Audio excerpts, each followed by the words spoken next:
No, don't see Amelia yet. Good evening, everyone, and welcome to the town of Scarborough. This is the August 21st, 2024. It's a workshop regarding the community center and call this meeting to order. I think what would be appropriate at this time is if we could just go around the table and introduce yourself. We have here people that have dedicated a ton of time, effort, talent to our community center project. And I'd like you to just take a minute, introduce who you are. Thank you. I'm Bill Donovan. I am the library's representative on the ad hoc committee. Thank you, Bill. Alex Marshall, Community Services Advisory Board Representative. Hi, Liz Stanford, Citizen Ad Hoc Committee member. Patrick O'Reilly, Chair of the committee. Todd Souza, Community Services. Jim Weaver, I'm a member of the committee. Thank you very much. So with that, who is heading up the presentation? Is that you, Patrick, or Todd? I'm going to start. it and then Todd starts off. Patrick. Thank you.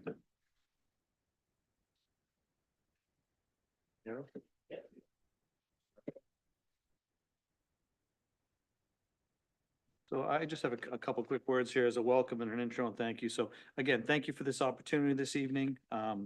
We look forward to this educational opportunity. Tonight's presentation and report is a completion of the charge that was given by you, the council, earlier in 2023 to the ad hoc committee sitting before you. I'd be remiss without saying thank you to this committee. Thank you to Chair O'Reilly. It's been a lot of work. We've flexed the schedule numerous times on them, both by ask and by need. So their efforts do not go unnoticed. Also, I'd just like to say a thank you to past committee members. This community center has been identified, desired documented since 1978. We're going on 4 decades of conversation. And so thank you to the people that got us to this point. I'd like a special thank you to the committee, the ad hoc committee from 2019, which both Patrick and Amelia Kurtz had both served on and then agreed to serve on this committee as well. Their efforts, and you'll see throughout the report, if you saw that report, a lot of their work is reflected and very, very similar.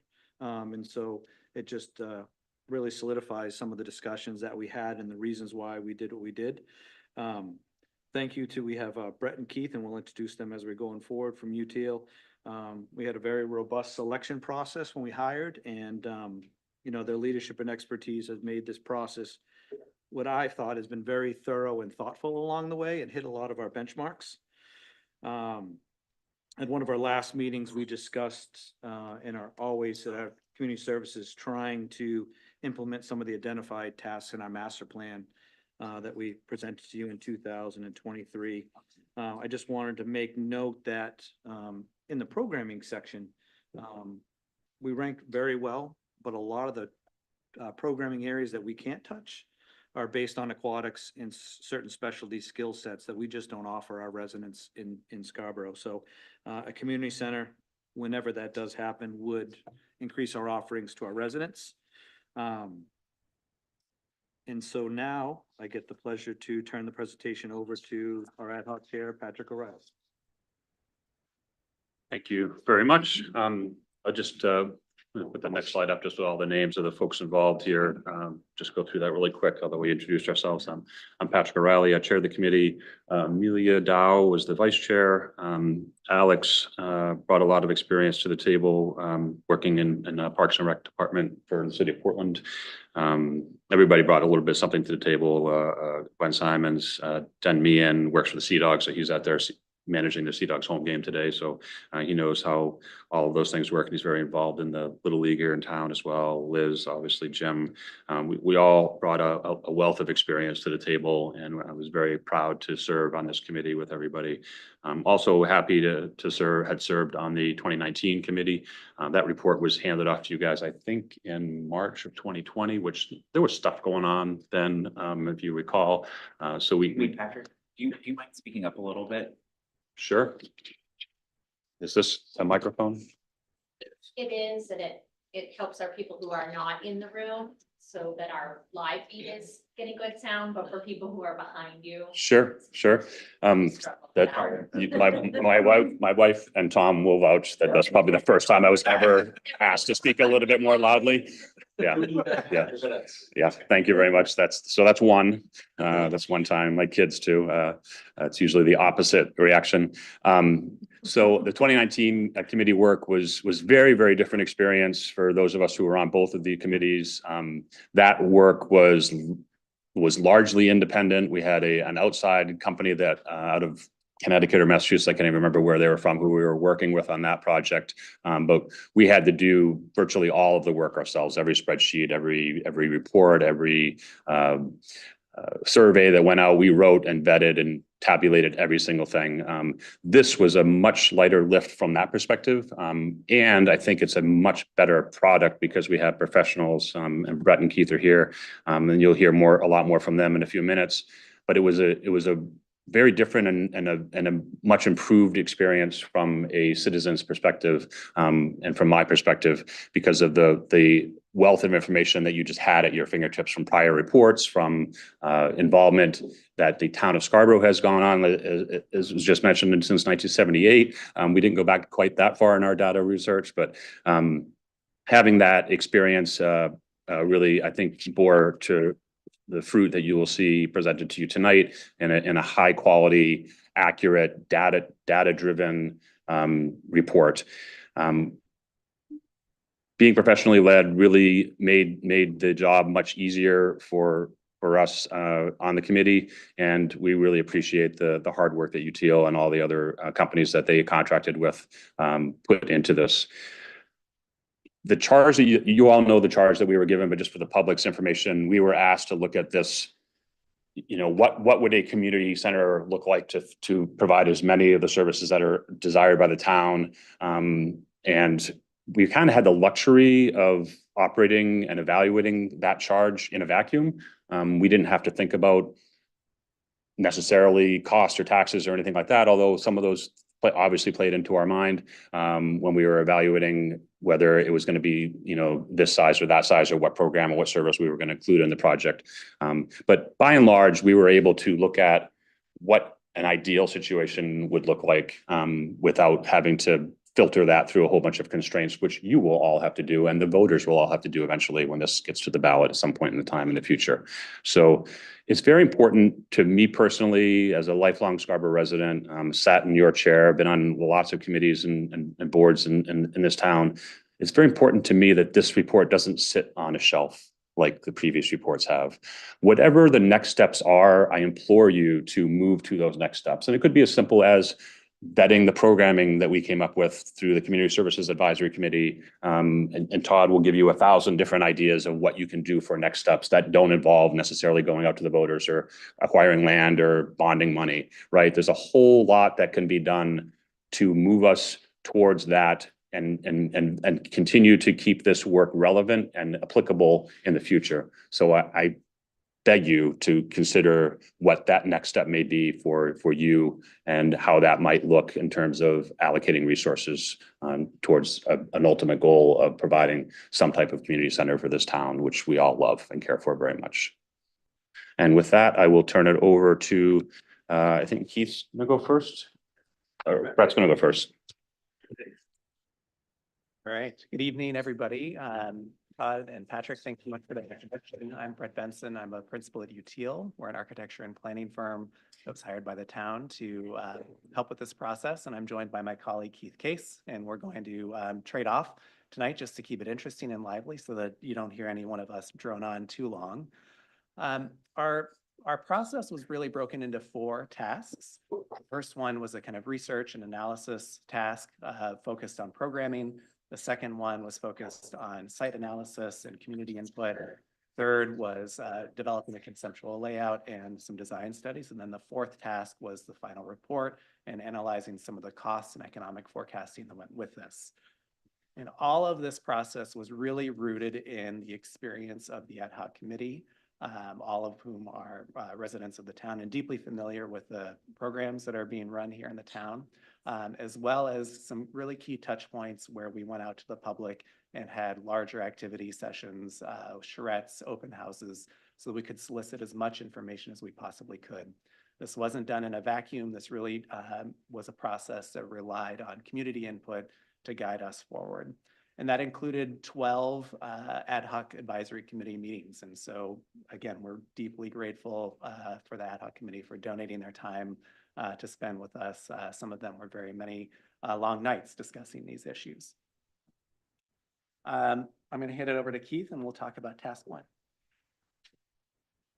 Great, it's great to be here with all of you.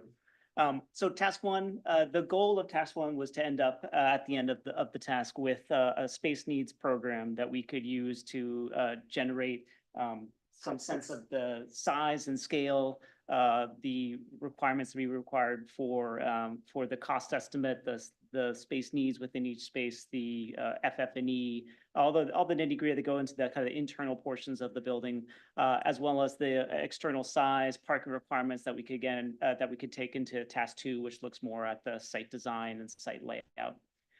It started pretty broad, where we looked at the past studies and reports, began to kind of extrapolate with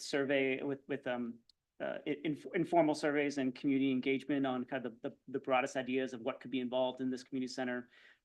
Look at the market and use data, identifying each space, and a kind of cyclical revision over the course of the task, ending up with including evaluating the revenue and operational cost of the program, and ending up with a space need program with each space identified, the number of users, some of the qualities of the space, and a kind of pro forma of how many square feet ultimately we're going to be required.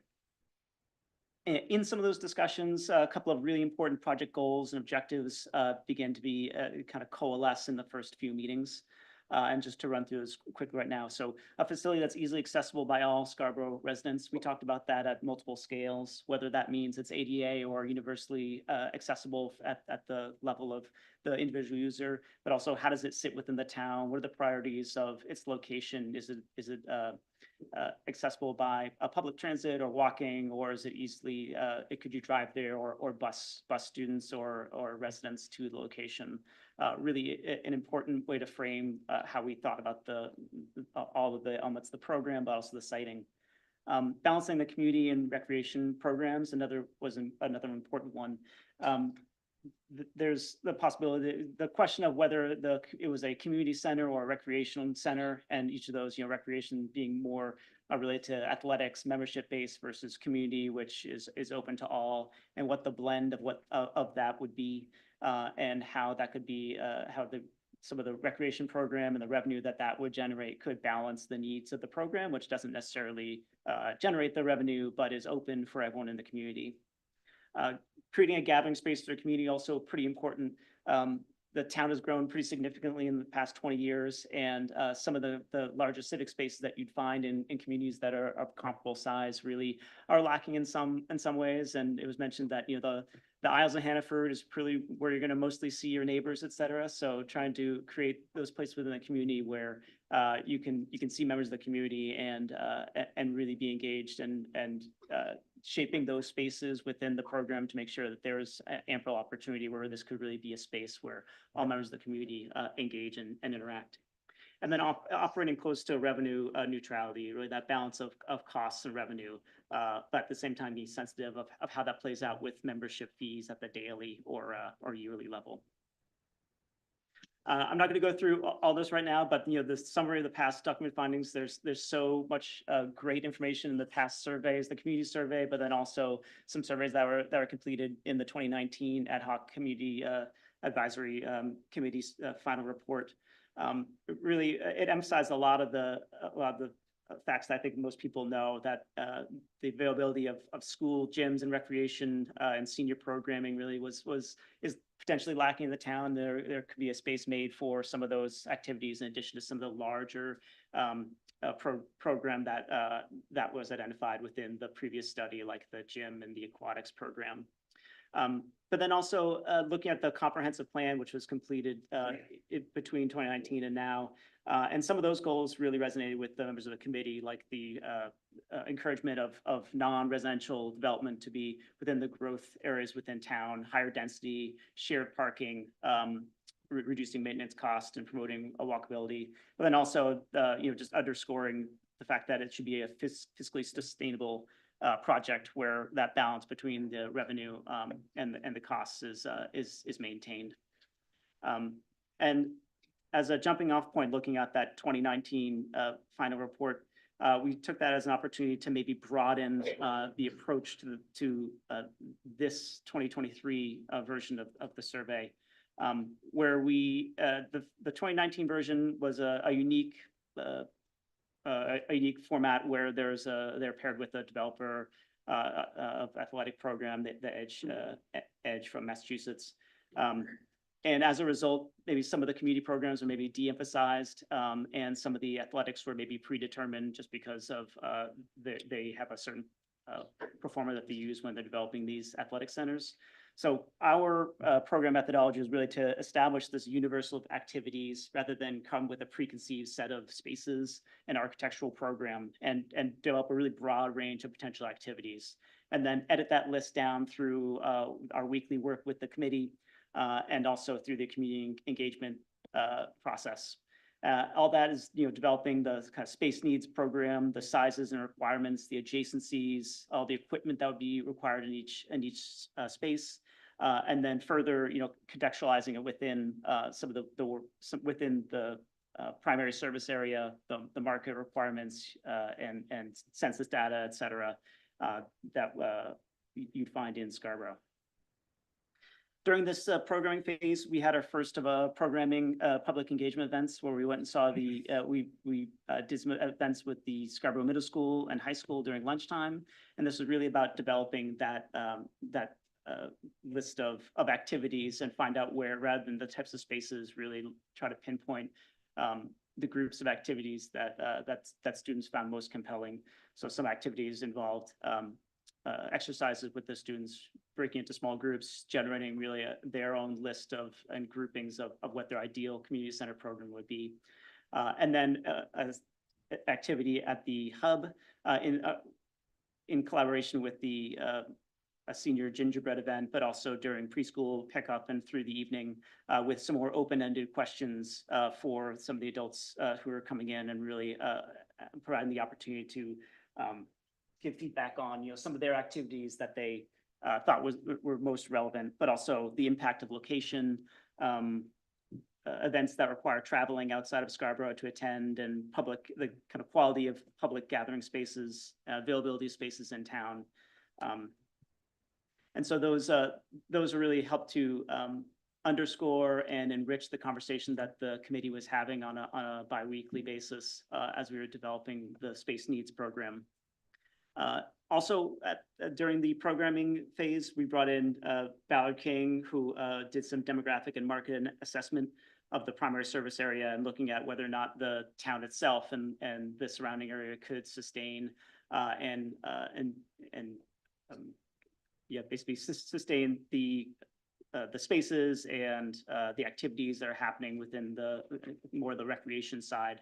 And indeed, you see really kind of above average use within the primary service area of Scarborough in a lot of activities. And in fact, some where you find maybe close but not quite meeting adult participation level are really some activities that you might not be able to participate in because they didn't have the spaces. We don't have the spaces within town to facilitate that.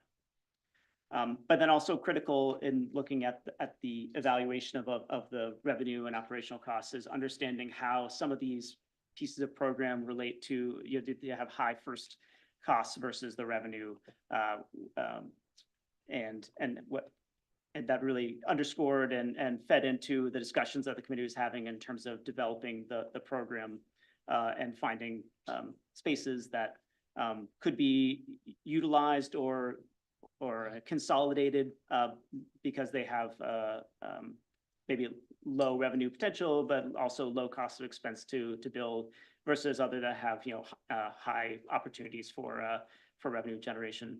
But then also we spent quite a bit of time discussing the participation and requirements for the aquatics, the aquatics program. Through this process, as I mentioned, it's very iterative. We developed these room sheets that identify really the key pieces of each program, the activities, the goals, the space descriptions, adjacencies, fixtures, and how they relate to the costs and revenue. So this is, here's an example of the lap pool, and all of these are itemized in the report that we submitted. So you can see that, the spectator seating, right sizing the pool so that it's really meets the kind of market potential and the desires of the community. So this is an 8-lane short course pool with spectator seating. The gymnasium and elevated walking track, another really critical piece of the program. We spent a tremendous amount of time trying to identify, the number and the size of the gymnasiums, and we worked pretty closely with input from community services and Todd to understand what the current programming is for camps and summertime camps and vacation school camps. And whether or not the type of surface and the number would be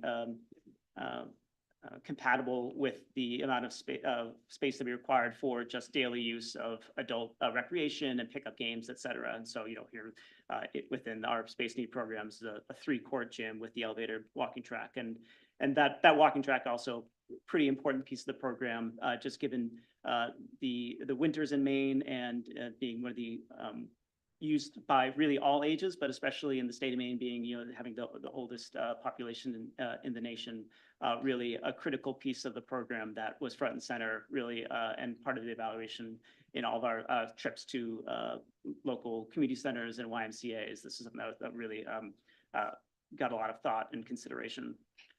Also, multi-purpose rooms and meeting rooms. We had some coordination with the library through Bill Donovan, understanding really what pieces are missing from their current programming and where there are opportunities to take on program that's currently being provided by the library that might be better suited for having a home in the community center, and also the sizes that they're not able to offer right now. So 150 seats for a music presentation, but then also be able to break down that space for seminars and smaller activities and birthday parties, et cetera. And understanding the size, the storage requirements, and then whether or not that's something that would it has the opportunity to also provide some revenue on that side. And at the end of our programming process, we ended up with this program and block diagram and also a spreadsheet that really adds the additional building grossing factors and parking potential requirements, et cetera, according to the initial understanding of the zoning ordinance and total site required. So the program blocks in front of you is really a gross building, about 86,000 square feet, 72,000 square feet of the actual net building area for all the pieces of equipment. Again, that's the 25-yard competition pool, recreation pool, and the gymnasium, cardio free weights really being the big pieces, but then also the community components of game room, multipurpose room, child watch, meeting rooms. And this was really the result of a process that, again, was very iterative. We developed the space sheets and the requirements for each space over a several-month period, with the real strong input from the committee and also our community engagement. And it was a process of making sure that the redundancies have been squeezed out of the program and the efficiencies have really been elevated. So understanding what the needs of, for instance, Scarborough Community Services, could they share meeting room requirements with the community program? If there are 2 pools, how much storage or mechanical space is really required if those are co-located? How can that really be made more efficient? And also, as we looked into the site requirements, how some of the site and how would you say it? The Scarborough the community services. Sorry, like on the the laydown space, sorry. Oh, for the Parks crew? Sorry, the parks crew, how the parks crew could be co-located with some of the storage and mechanical space for the building itself. Because as you'll see, one of the sites that we analyzed displaced a little bit of the program there.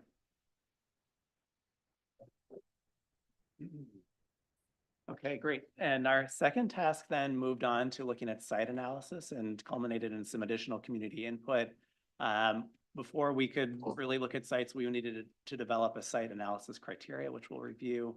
We identified some sites. We definitely solicited community input on those sites. And then finally, we ranked them and selected a particular site for a test fit analysis. So, you know, we had a kind of universe of sites that we had in mind in town, but before we could look at them, we wanted to come up with a criteria for evaluating them.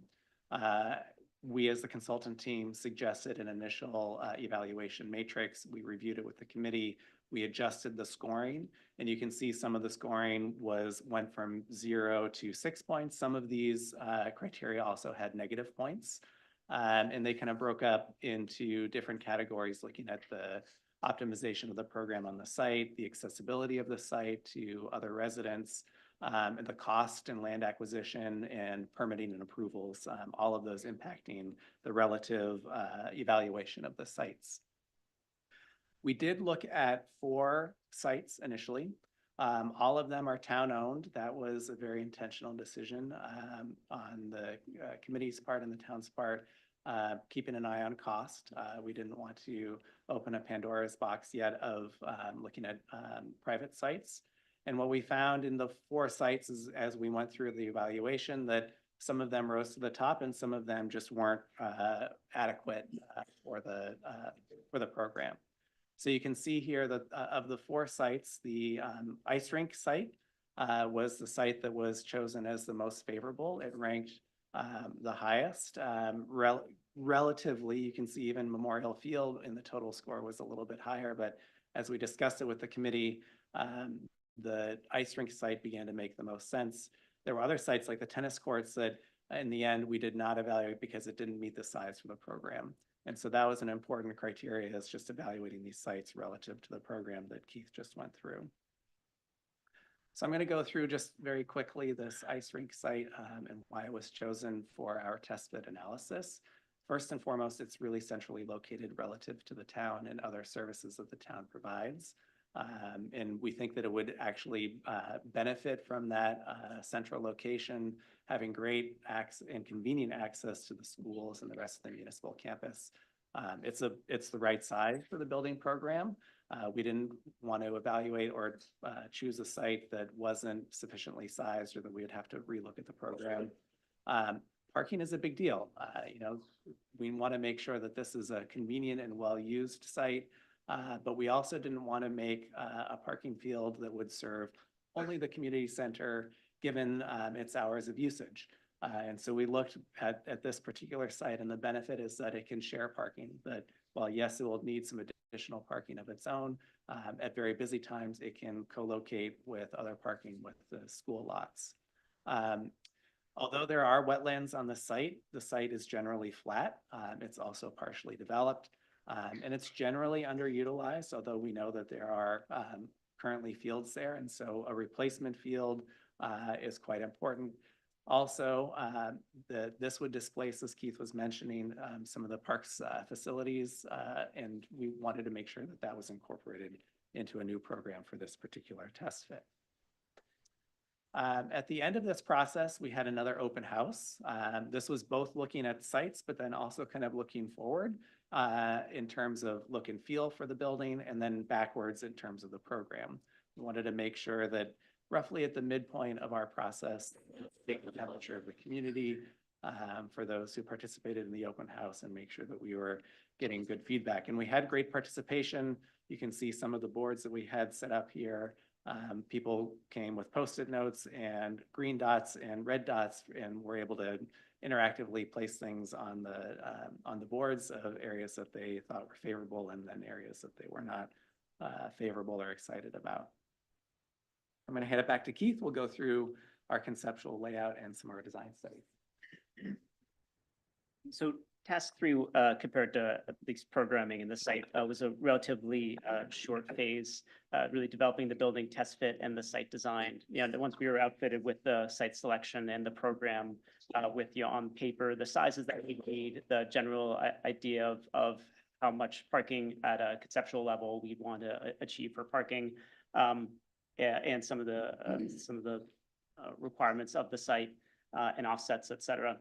We generated what we call a test fit, which is really kind of a three-dimensional test of how this particular program it can be deployed on this particular site. It's really a proof of concept. It's kind of proto-architectural, but it also serves to help people and understand the scale of the building, the scale of the program, and it begins to make some suggestion about whether or not if this project should go forward on this site, some ideas about how the program could be arrayed, some ideas about approach, parking, et cetera.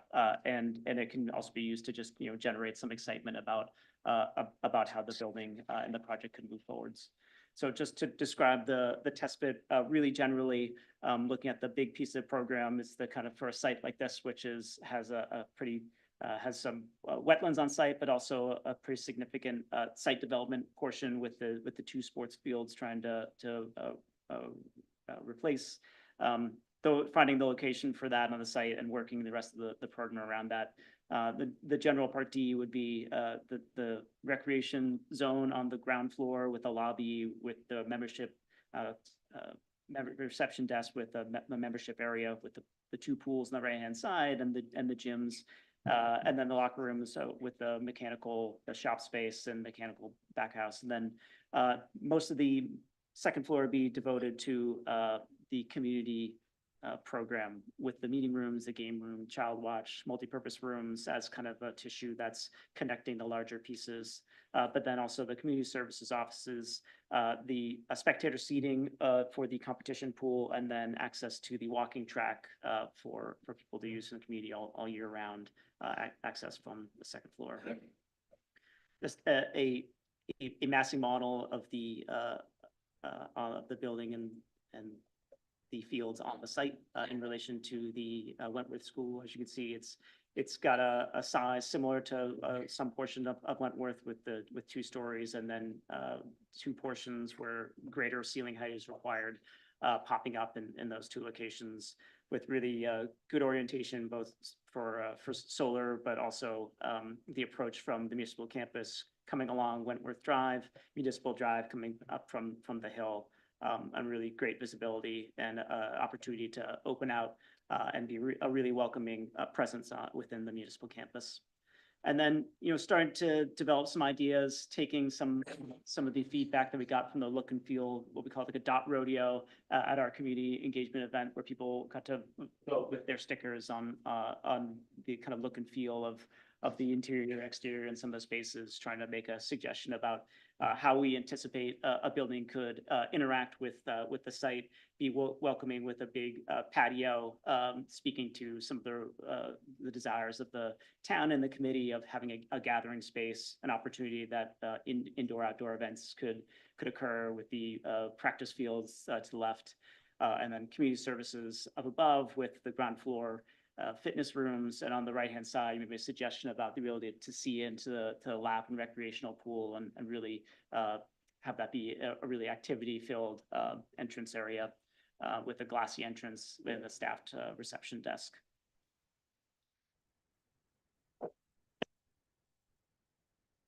All right, so our last task is culminating tonight with our presentation to all of you with our final report.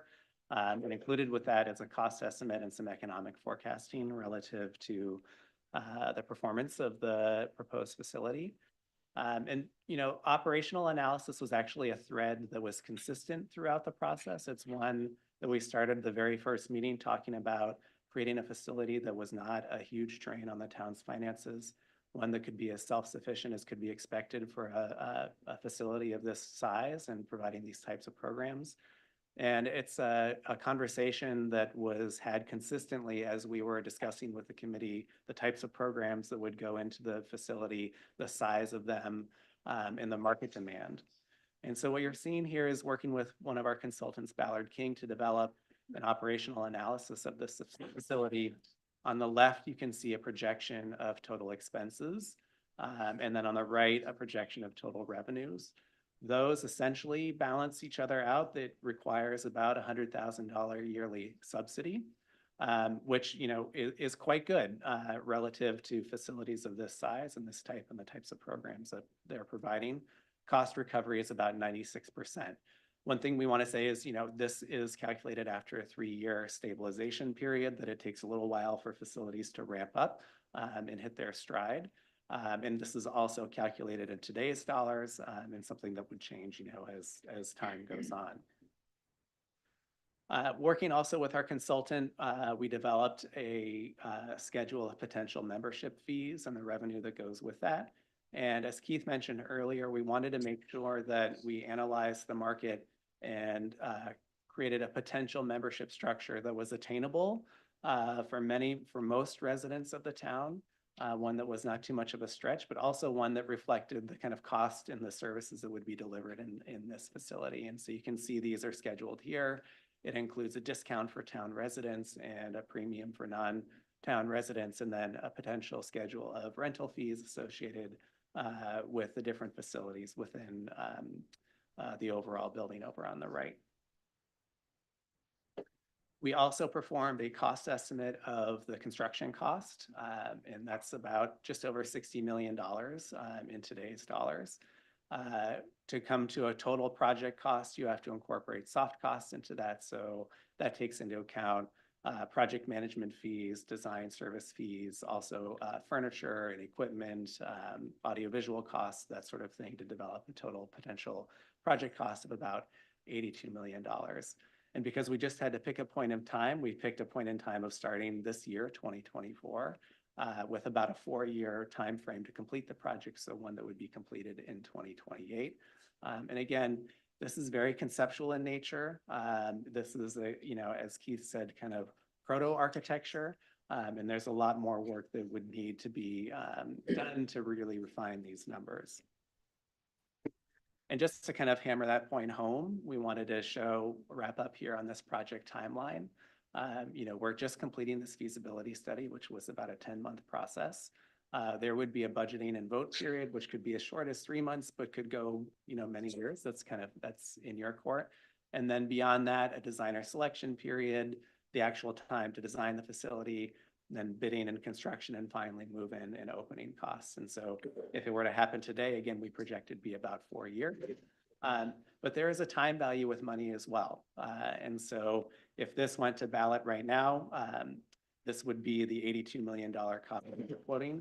But just because project costs escalate over time, we wanted to put in here, if it was something that got started next year, the year after, we're estimating with our cost estimators about a 4% escalation for each year, and then that compounds year after year. So each year, the facility just gets more expensive to build. That's kind of the reality of the world we're living in right now. So with that, I'm going to hand it back to Patrick to take some questions, and I like the questions and decision. Thank you. Thank you both. I think just one point I want to make, when we had the cost to build and the revenue recovery cost, with that the low, medium, high on that, that was a key slide, I think, for all of us when we got to that point of what we were thinking about including. Is this going to be 2 courts or 4 courts or 3 courts? Is it going to have a smaller lap pool and no leisure pool? Is it going to be just a leisure pool and no lap pool? All those types of decisions. We really spent quite a bit of time with that in consideration of what the revenue recovery would look like. So you'll note that the gym had a low cost to construct and a high revenue allocation. Leisure pool had a high cost to build, but a high revenue recovery potential. Aerobics and meeting rooms and community rooms, that type of thing, were low cost to build, high revenue. So you'll see that we included that analysis into the mixture of the layout of the building and the facilities in the building. I just wanted to hammer that point home. I think it's probably obvious to you, but it was a big consideration for us to make sure that we had the capability to have a high revenue recovery number. When they asked us initially, they said, "You want this to be 70%, 80%?" We said, "How about close to 100?" And they came in at, what was it, 96? just be clear, that 96 is exclusive of debt service cost of capital. That's cost. correct. That's just operating side. Operating expense, that slide was just operating expenses. Subsequent slides, we're talking about the CapEx piece of it. And I will tell you that I think that our numbers of participants, number of people who are going to buy memberships, number of daily, walk-in people, it was extremely conservative. We went, they gave us their saturation rate. Thank you.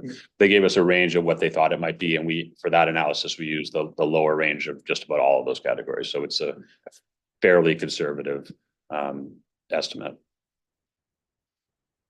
So we're happy to answer any questions you have. Thank you. I appreciate it.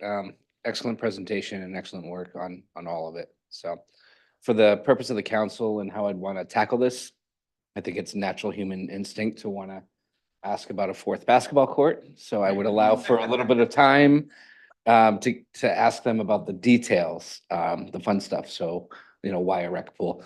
But I don't want to get bogged down in that at this stage either. So a little bit of time to get that out of our systems. And then I'd like to take us to the next level, which is what does this process look like from here? What is it we need to accomplish to advance the proposal one way or another? So let's start with phase one, the fun one. Yes, the fun one. I'll start the first question.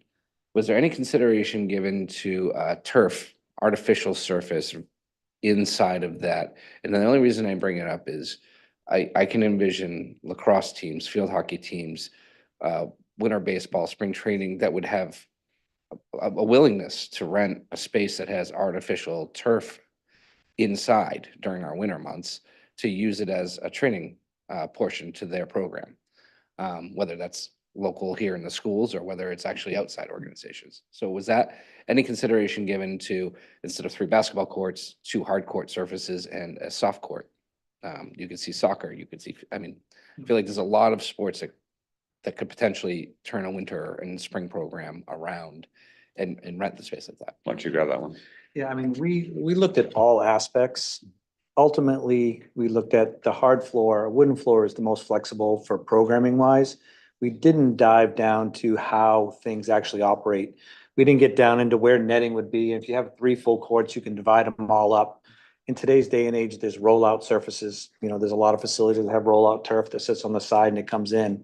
We didn't get down to that micro level as far as how a facility but we do know that a lot of our teams rent basketball space and they go outside for pickleball and tennis and other walking areas. To add a turf to make a significant size, we'd be looking at a much bigger. You'd be having to take up multiple spaces of that gym and it would cannibalize probably a lot of the activities that would happen. When you program, you look at 4 times a day, right? You look at the morning, which is before school, different demographic, during school, after school, and then evenings.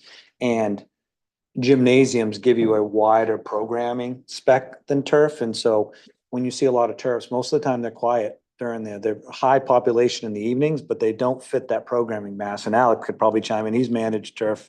It's a different beast than, so it'd be something we'd have to look at as a separate individual things. But a lot of places are now doing, when we went down to look at with the Edge, their gymnasium was kind of designed like this and they were doing rollout turf because they knew they could put it down and they designed their netting around it. So, and a lot of those places make pre-agreements with group, like if they've got a lacrosse club that comes in, they pay for a lot of that stuff ahead of time to make those investments and then they get guaranteed time of use. So we didn't dive that far down into that piece. So It was a site consideration too, because you need the hard courts as well. So if you were going to have the hard courts and a turf area also, it wouldn't have fit on any of the sites that we evaluated, except for maybe one down on Black Point Road. I can add to that too. Closer to me. Yeah. Just the overall multi-use of the hard court surface. I wouldn't just see it as basketball courts and it's pictured as basketball courts, but that's not its sole purpose, right? There's pickleball, tennis, volleyball. There's futsal now, which is a huge up and coming sport. So there's a wide range of activities that can happen on a basketball court. A turf is wonderful. And I certainly advocate for turf surfaces because you can get a longer season out of them. But an indoor facility like that, we need to have it year round and, you know, I'm a lacrosse player, pickleball player. There's a number of sports that I played in, you know, indoor soccer. They all can be played on that hard court surface. And it's just much more widely usable by all of those sports. So it just makes more sense to build something like that. Whereas a turf, you can't play basketball on it. You can't do a number of these other activities on it. It's kind of it's kind of a niche surface for that. So. No, we'll start at the end of the table with April. Great, thanks. So I appreciate, Bill, your time being on this committee and bringing the perspective of what the library and some of the shortcomings there might be in terms of planning some of those other spaces. We hear from the community all the time, we need to stop working in silos, you know, and then on the flip side of that is that we hear that, you know, we can't solve all of the problems, you know, with one big building because the cost just keeps going up and up. Was there conversation around before and after care though, in terms of this space meeting some of those program needs that we have currently or expanding our current offerings? We have there was the room, like the watch room, the child watch room, which was part of the program that we put in so that people could come and have that be available to them to go do their workout and then grab their child back out. I think that there is some programming space available in the building to be used for some of that, but it wasn't an integral part of the program that we developed to build this building. And the reason why is that Scarborough is so large geographically, and we struggle when we ask for a bus to do anything. Just because of the lack of bus drivers and the transportation time and none of the bus routes between the 3 elementary schools. You know, we have this discussion all the time in community services. We should really be shutting down one of our childcare sites to cannibalize our staff to have a better in areas. And so those are decisions that conversations we have all the time. Just because we have more space doesn't mean we could fund it, staff it, keep it viable. And so that was kind of why this wasn't truly considered. Now, with the amount of space there, we could house childcare. Absolutely. And that was one, not to go off the rail, but that's one of the decisions regarding the 3 gymnasiums. In the past buildings that I've worked at and operated, I've had 1 gym, 2 gyms, and you're always taking one group and saying, you can't be here. So when I buy a membership and I want to go shoot hoops at 5 o'clock, I hate to walk in and see something always closed. Or when that afternoon programming comes and all the kids come blaring in from the middle school, it's like, I'm 52. I just want to go shoot hoop and not be worried about hitting the head by anything or hear the F-bomb. You know what I mean? So I'm going to go over here. And then if you want to rent a space, to your point, Chair McGee, is that having that 3rd gym, you can always consistently make an agreement with the basketball club, with the lacrosse club and say, we can rent this space every day. And so you don't have to tell a demographic they're not being. So childcare, there is space, but it wasn't a primary just based on some of those other factors. Thank I'd like to build on that with a follow-up question. Was there any consideration, and I'm not 100% clear if there was the after-school portion, you know, say 2:30 to 5 p.m. I mean, the library gets overrun with, you know, children looking for a place to go and hang out until their parents can get to them. Makes perfect sense. I would expect if this was located on a municipal campus here, this community center would probably see some of that. And would membership fees apply to those middle schoolers? And are there portions of a building that would have planned access for free for anyone in the Scarborough school system?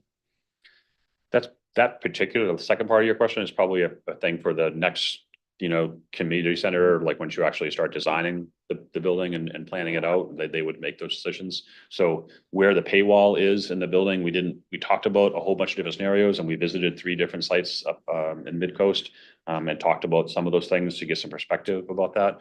We didn't come down with a final answer, I don't think, on where the paywall would be here, but there certainly would be community spaces within the building. It's a nice big long lobby, the walking track, you know, there's certain things that I think you probably would have access to the building.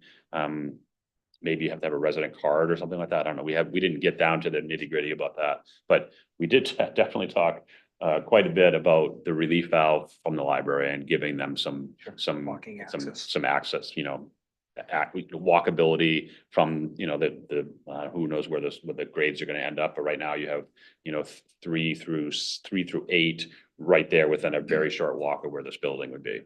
So that would potentially be a relief valve for the library in the situation that they have now. And in most facilities regarding the membership, there was a brief discussion and it's kind of traditional action where most youth members that have memberships are usually piggybacked on the family membership. And that's why you see the structure being youth, adults, family, and the cost kind of gets cheaper per person. Because most people that take a community center or a fitness center or whatever you want to call it as a priority and spend their money on, it's usually a family activity. And so usually that truncates down to the kids in it, but there's also lower fees. And every place that I've worked, we've had scholarships where if somebody couldn't apply, we always made sure. And in previous positions, we've reached out to school and said, okay, who's of need? Who needs to be here after school? And we've worked with the community to make sure. So and that's why it was one of the goals was to make it accessible, not just physically through universal standards, but so everybody felt like there was a way to come in and use it. And so those would be decisions fundamentally and fiscally at the end of the process, or like Patrick said, in the next phase. Councilor Cushing. Thank you. Did you consider a 50-meter pool? And I asked that question on behalf of a constituent who early on extolled the benefits of it. And within that context, I swam in one that was divided off for other activities and so forth. So can you explain your thinking around how you ended up with? We did, and Todd knows much more about this than I do, but I definitely appreciate the question. And it was part of our cost benefit analysis about what we could squeeze in and how big the building would be and what type of site it might have to sit on. There's ability to have like a float to turn it into a 25-meter pool and have the other side be used as a leisure pool. But the facilities that we visited and talked about those different situations, did they want a full-size Olympic pool or how they wanted to structure it? Everybody said that the leisure pool is where the money is where you're going to make it the most bang for your buck, is renting that facility out and having that as a draw for people to want to be members in this facility. And then the 25-meter pool is what gets used for all competitions in the state of Maine. So it's a very acceptable comp pool. I see. And in your cost analysis, did you assume that the membership fees were going to move in tandem with the operating costs so that roughly whatever that deficit was, it would remain stable over the time? Is that a point of discussion? I remember when I was on the council, we gave, I think Ron Owens days, I don't know if it might have even predated you, we gave Bruce Geller for a hard target of getting the community services community services budget to be, I think it was 90% was the goal at the time. I don't know if you ever got to it or what have you, but I would be fine with us putting some type of parameter on the budget of this building. I think as a citizen, it would make it more palatable, me as a taxpayer, if there was some type of hard-coded number that this fee schedule is going to be, tagged at 90% of the annual operating costs when you get to a budget season. I think that would be fiscally prudent to me. It would make sense. And that was part of the decision-making process too. Just to talk on the 50-meter, double the water, double the heat, probably less people that swim 50 yards as far as use goes and as far as that value return.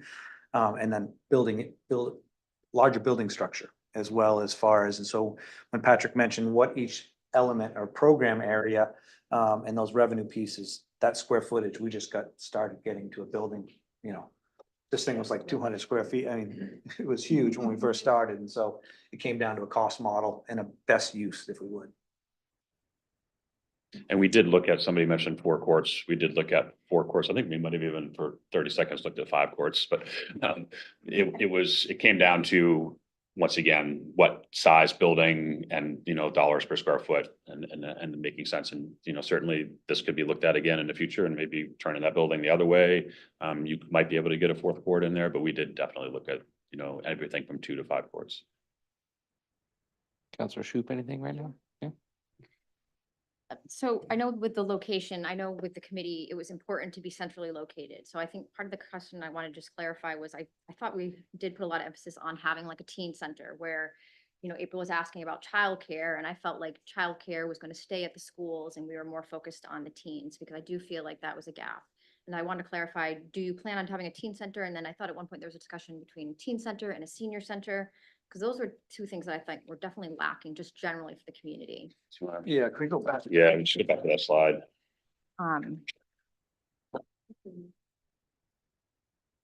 And I imagine that like with a student ID, I would advocate for a student ID to get you into the teen center, no membership, just your student, things like that. That's personally would be my. So what's labeled on there as game and multi-purpose, there's a warming kitchen off the side of that, so that you could have, like, if you want to have a birthday party, there'd be a refrigerator and a, you know, microwave or whatever, not a full commercial kitchen, obviously, but just type of a thing that could facilitate, you know, a senior bean supper or a birthday party for a child or something like that. So we wanted to give a whole lot of flexibility in those spaces. The game room would probably be during school hours, would probably be a de facto senior center. I think that's how that would work, is there'd be, you know, card tables and a pool table, foosball table, whatever you wanted to outfit that room with. But you might also have a flat screen TV with a couple of nice gaming chairs for the teens when they come in after school. So there's a whole bunch of flexible space kind of in that nook, if you want to think of it that way. Sure. Okay. I don't know if we're just like being light here right now or. Well, with where it's located too, with a multi-purpose room, you know, that's a lot of space for gathering. And so if they're connected to each other in adjacent hallways, then those areas become flexible. Yeah, as long as we leave about 10 to 15 minutes to talk about next steps in the process. And maybe this will identify some of the next steps. Sure. So a couple of questions I had was, you know, you said the yearly subsidy of the operating cost would be about $100,000.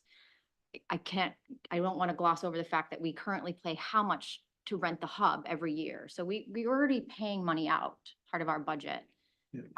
That is calculated in there. And so that was going to be one of my questions. That would be an additional $100,000 what we're already paying. On top of, Yes. so the rent and all of that you're currently paying for the hub is considered as for that. Would be as part of our community center operation that we looked at. But that leases up, so we don't know what that's going to be in a year, right? Yeah, we, as a board, will be having a conversation this spring about where we go, what we do. That's a whole nother. Right, so that will most likely change if we have to renew with the hub, because then I would. can't Yeah, there's a imagine lot of your moving rates are gonna pieces. Go up. So we'll be renegotiating, yes. Okay, and then I think a couple of things I just wanted to say was in regards to the location, I know we don't want to look at an offsite location. I know that wetland mitigation can get really expensive, so maybe part of the next steps would be, does it cost more to mitigate this, or would it cost less to just buy land next door that actually is ready to be built on? Just a comment. And then for the 82 million, you know, we've been breaking down the land bond right now into how much it would actually impact the taxpayers' tax bill.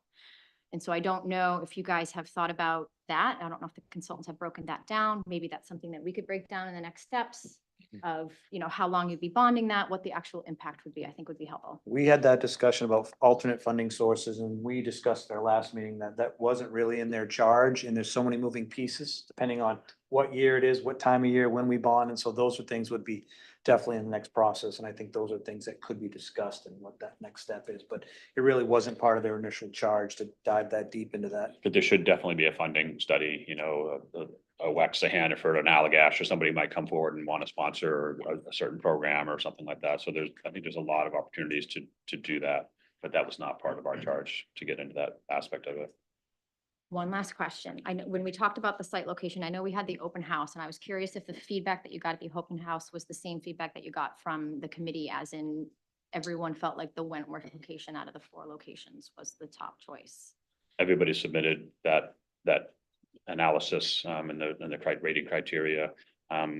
And you saw one of them actually scored a little bit higher, but when we discussed it, it didn't make sense. Yeah, it So was wasn't that more your about- scoring or the open house? I know we did like all the little dots and people had feedback, the resident feedback for locations. Was that Wentworth as well? It was overwhelming on the campus, if that helps. Okay.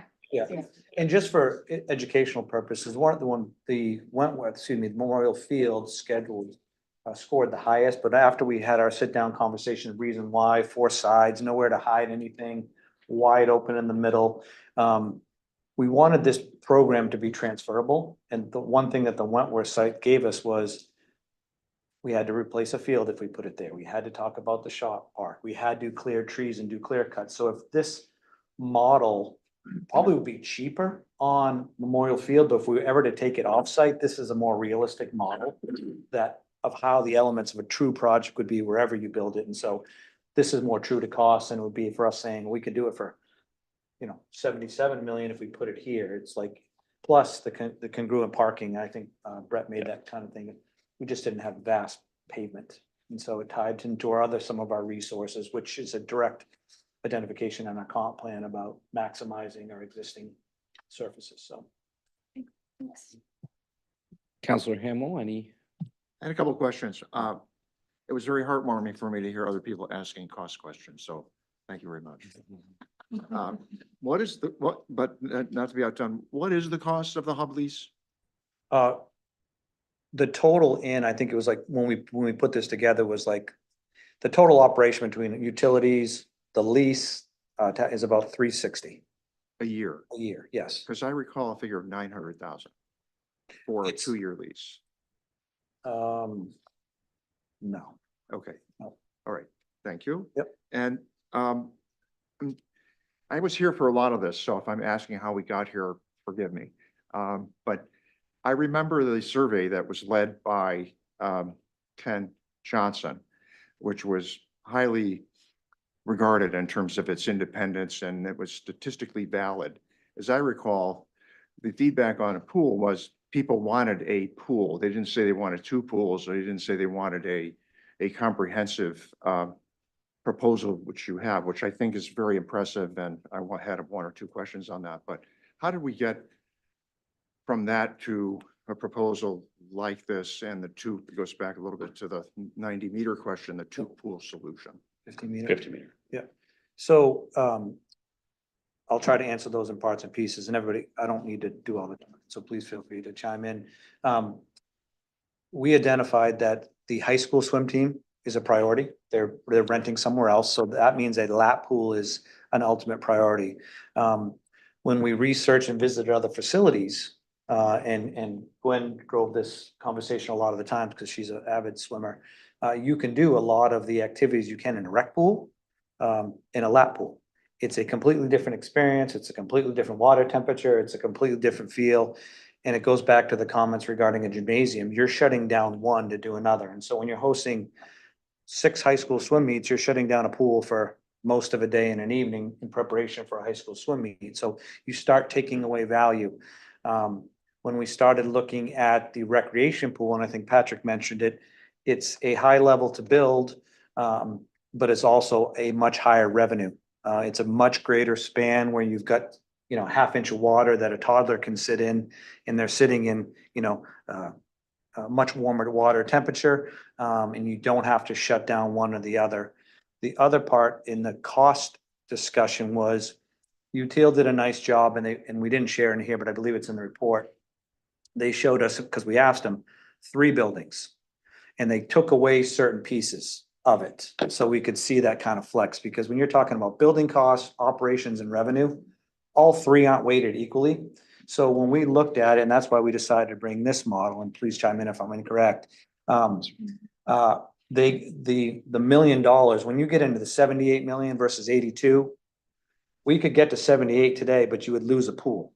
And then you lose your revenue model. And now your building goes from like 96 to 84 really quick. And you take away a gymnasium, or the third model was what we would call recreation community center driven, which was 100% self-funded, but it took away community service, took away the community pool, took away all the things that a community is just going to come in and use, to your point of coming to visit. It was more of an edge run by the town. And so those choices were made based on fiscal and operation, but the 2 pools just came in there because of the cost to build didn't outweigh the revenue potential to get closer to net neutral, if I remember correctly. That's absolutely correct. Yeah. And the mechanics of the pool can serve both spaces as well. And the redundancies are there as well. So I want to shift gears and just say, I read the thing in detail. It's an impressive piece of work. You're very comprehensive. Did a great job at looking at all the numbers and also the pathway for how you got here. So I think you did a lot. Also, how you built on the work of the other studies was great. But in particular, it struck me that you the Edge model was a loser from the beginning because it started off probably in the wrong location, number one, and number two, because it was built upon a private-only model, and we couldn't make sense of how that really worked for us as a town. The anchor was an ice rink, So very different. great work on that. And also it did seem to me that you were pretty economical in terms of what it costs. I don't know how you delivered it, but what was the cost of this study? If you kind of took it all in, the cost of the study that you are producing. Oh, we had a budget you gave us of $100,000. So I've seen a lot of these proposals. That's a tremendous product for $100,000. So I don't know how you did that, but kudos. Okay, nice work on that. The one thing that was missing for me, and this is my final question, and that is that here again, I'm trying to follow the path of how we got here, but I remember we had a Barry Dunn study that was comprehensive, that was a parks and facilities study, and that included a 300-page document. Yep. And what did we spend on that? I don't remember. I want to say it was like 65. Again, here we go. That's a lot of work for a big product, but I recall that was a parks and facilities Yes. strategic plan. At the time, we were asked in a very short presentation, 30 minutes, to approve the plan. And I was very clear about saying, I'm going to approve the plan, but I don't assume that's approving the subsequent appropriations that may flow from the plan. So is that still correct? And then if that's so, how does this fit? So this only fits depending on what you decide to do. And that's why I think you talk about what the process is next. And so this is the charge that was given to this committee. This was the charge that they spent over 12 months undertaking back to bring the product, which was a feasibility study to meet the 5 criteria that you had identified in the initial RFP. And they built on it. And so now this is the work, completing the charge.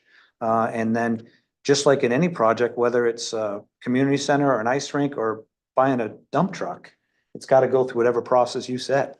So the only thing I'd say in response to that is I want to make sure that we are very clear on this notion of how those costs or revenues both are handled, especially if the town is going to be expected to make up the difference.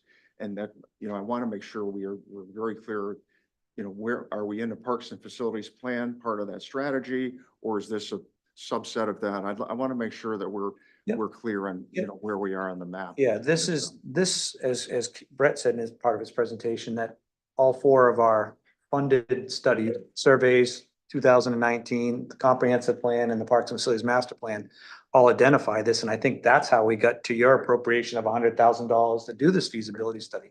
So the final point I'd like to make is this concept of self-funding and who owns the revenues. If we're using tax monies, those revenues are owned by the town. Correct. They're not owned by a department. They're not owned by Pine Point or Herd Park. They're not owned by the public safety department.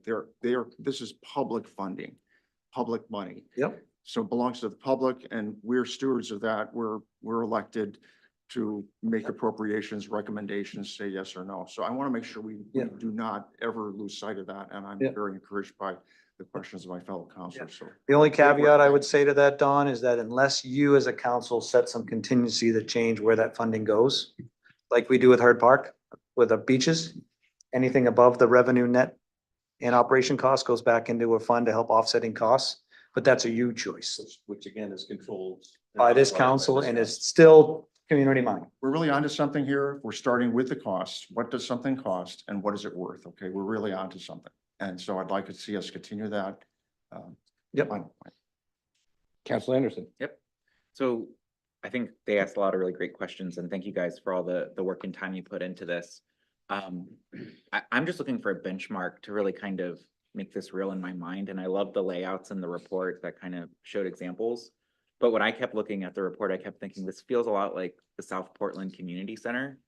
So can you tell me what's different between this and that, just for my own benchmarking? I mean, I think that, and they also mentioned it, this isn't the final design. This isn't far as you walking in on a cement poured brush floor, you walking in on granite. I mean, that's what a building feels like. This committee was very thoughtful in just staying on charge to make sure the program pieces made fiscal sense around those choices. And that's why I think they said that these are gross design numbers. I forget the term that they use all the time, but when you hire the next consultant to do a full design, when you get to that point, that's when the look and feel really chimes in. They've taken all the survey work to give us that kind of conceptual. I guess what I'm saying is like, they have a pool, they have a senior room that could be that multi-purpose room, they have the gymnasium with the track. Yep. So it feels like programming wise, they feel very similar. So I guess what I'm trying to understand is how close are they? Are they like way off, or are they like 80% the same in terms of programming and space so Well, that? all community centers that are structurally and financially sound have the same basic structures. It's a matter of size of them and volume. That's why we went to 3 gyms versus 2 because of the, South Portland has 1. They went a dive deep down and just even orientation of the track, so you weren't bored walking in a 1-court circle. I mean, that's how thoughtful they were in some You of the. can make a 3-pointer from the corner without hitting. Yeah, hit the top of the roof. I mean, so that's what they were thinking about, right down to even the 2 pools. The South Portland gym single, Space is a little bit bigger, this is a lot bigger. and I don't think they have the rec pool, but they have the lap pool. They have the lap pool, no rec pool, single gymnasium, 1 track. They have about, Smaller lap pool too. so. I believe it's a 6-lane lap pool, and their community room is probably about 2/3 the size of, one of the considerations we gave here is we talk about growth so much in town. We've already grown. Yeah. And we wanted to make sure we met the need and had factors for growth. So we're not. What about that portion that's the 7,000 square feet? Because that to me, I was looking at and I was like, is that kind of the hub right now? The community one? Yeah. Yeah, so that is the multipurpose room. That's the slide that they showed that had, you could see, a large activity room and then break out. That is the game room area that we talked about. Child Watch is a very small portion of this where it's a member benefit where I could drop my son or daughter off and go work out or hit the spin bike or take a class. And again, these are blocks. The gray box down here, and I don't know, I think it's a much smaller number, but community services, again, when we did the budget and the programming model, we eliminated a few positions that were proposed by Ballard and King because of our staff capabilities and some of the resources that we're doing now and taking advantage of. So that saved in some of the funding models.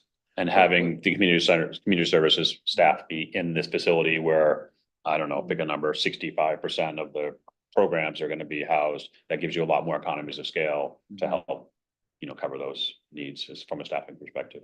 Is that 7,000 square feet for that the same as what we have for the hub today, or how big is the hub? The hub is, I think, just under 12,000 square feet total, both floors and warehouse.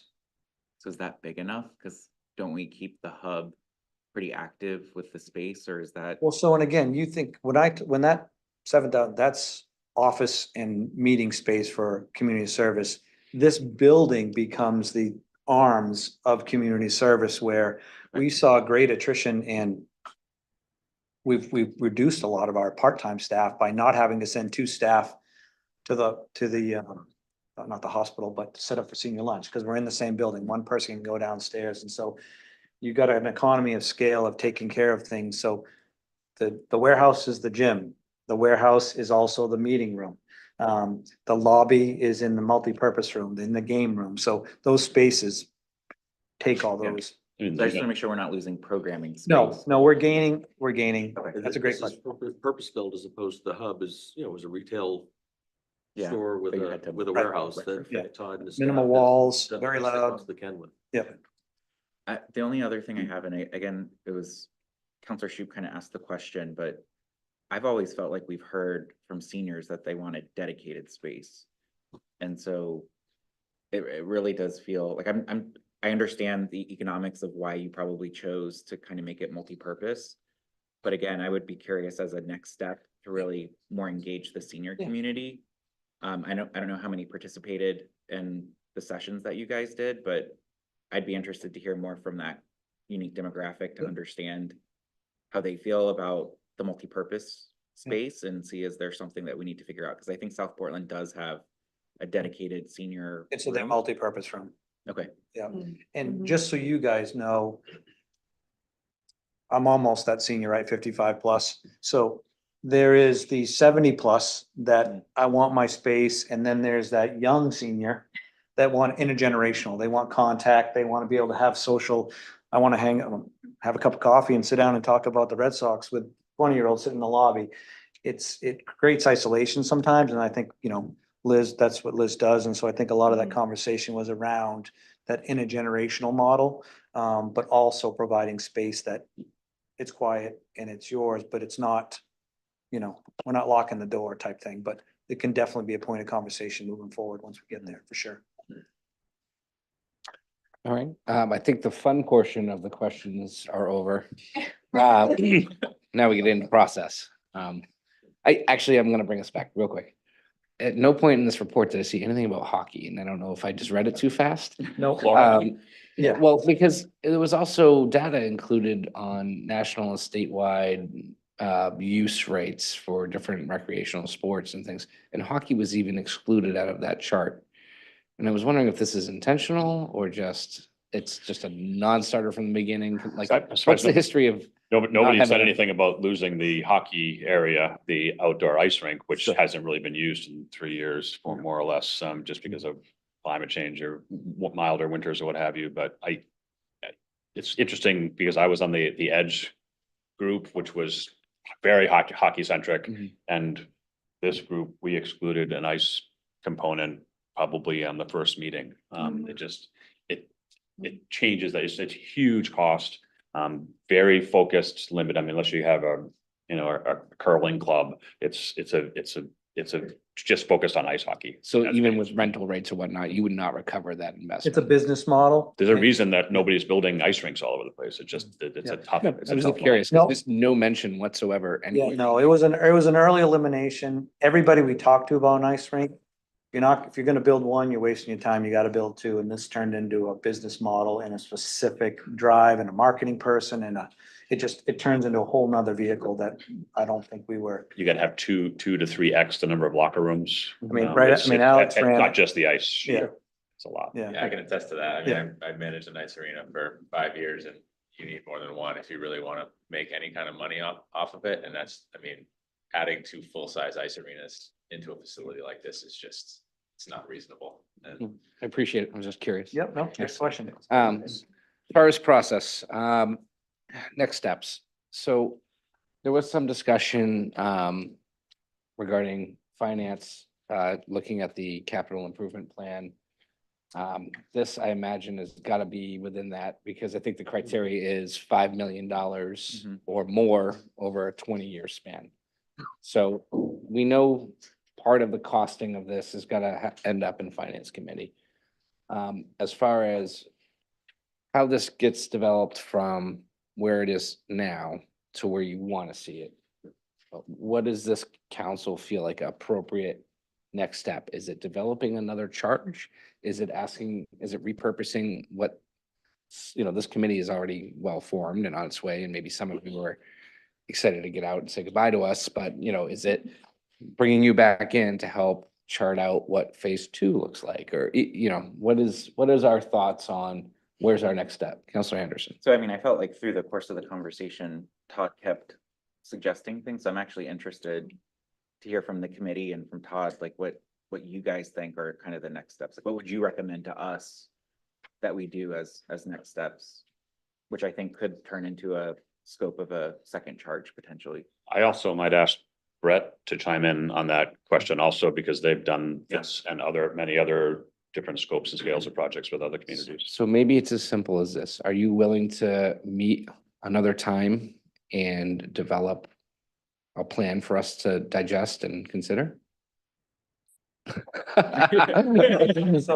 Todd, you don't have to answer this. Was anyone else? I just know the look on your face. In their defense, I just like to take one step back into consideration in the process is that a lot of the things that the next group is going to talk about is going to be led by decisions that you all need to make as far as timeline and, because when you look, we were very strategic and very thoughtful in not saying it's happening this year. We gave you scales of percent of building costs. And so a lot of the financial stuff and what stays and what goes and outreach are based on some of the variables that you give us in that process. And we start talking about, and Bill could probably chime in, and we don't have to get into it tonight, but what the library went through with fundraising, what you can gather. what I could gather today is different if we bring this back 5 years from now, because we're taking it off the shelf and bringing it. So I think some of those challenges would be hard for a committee until we had some sort of like developing maybe the steps, and we could, I mean, I could give it and share it out, but like what some of those things are to make that next benchmark move for you. Again, just trying to keep a committee active and purposeful. The next pieces are the finances and where it ties into the bigger picture of what we're thinking and stuff like that. So. Counselor Cushing.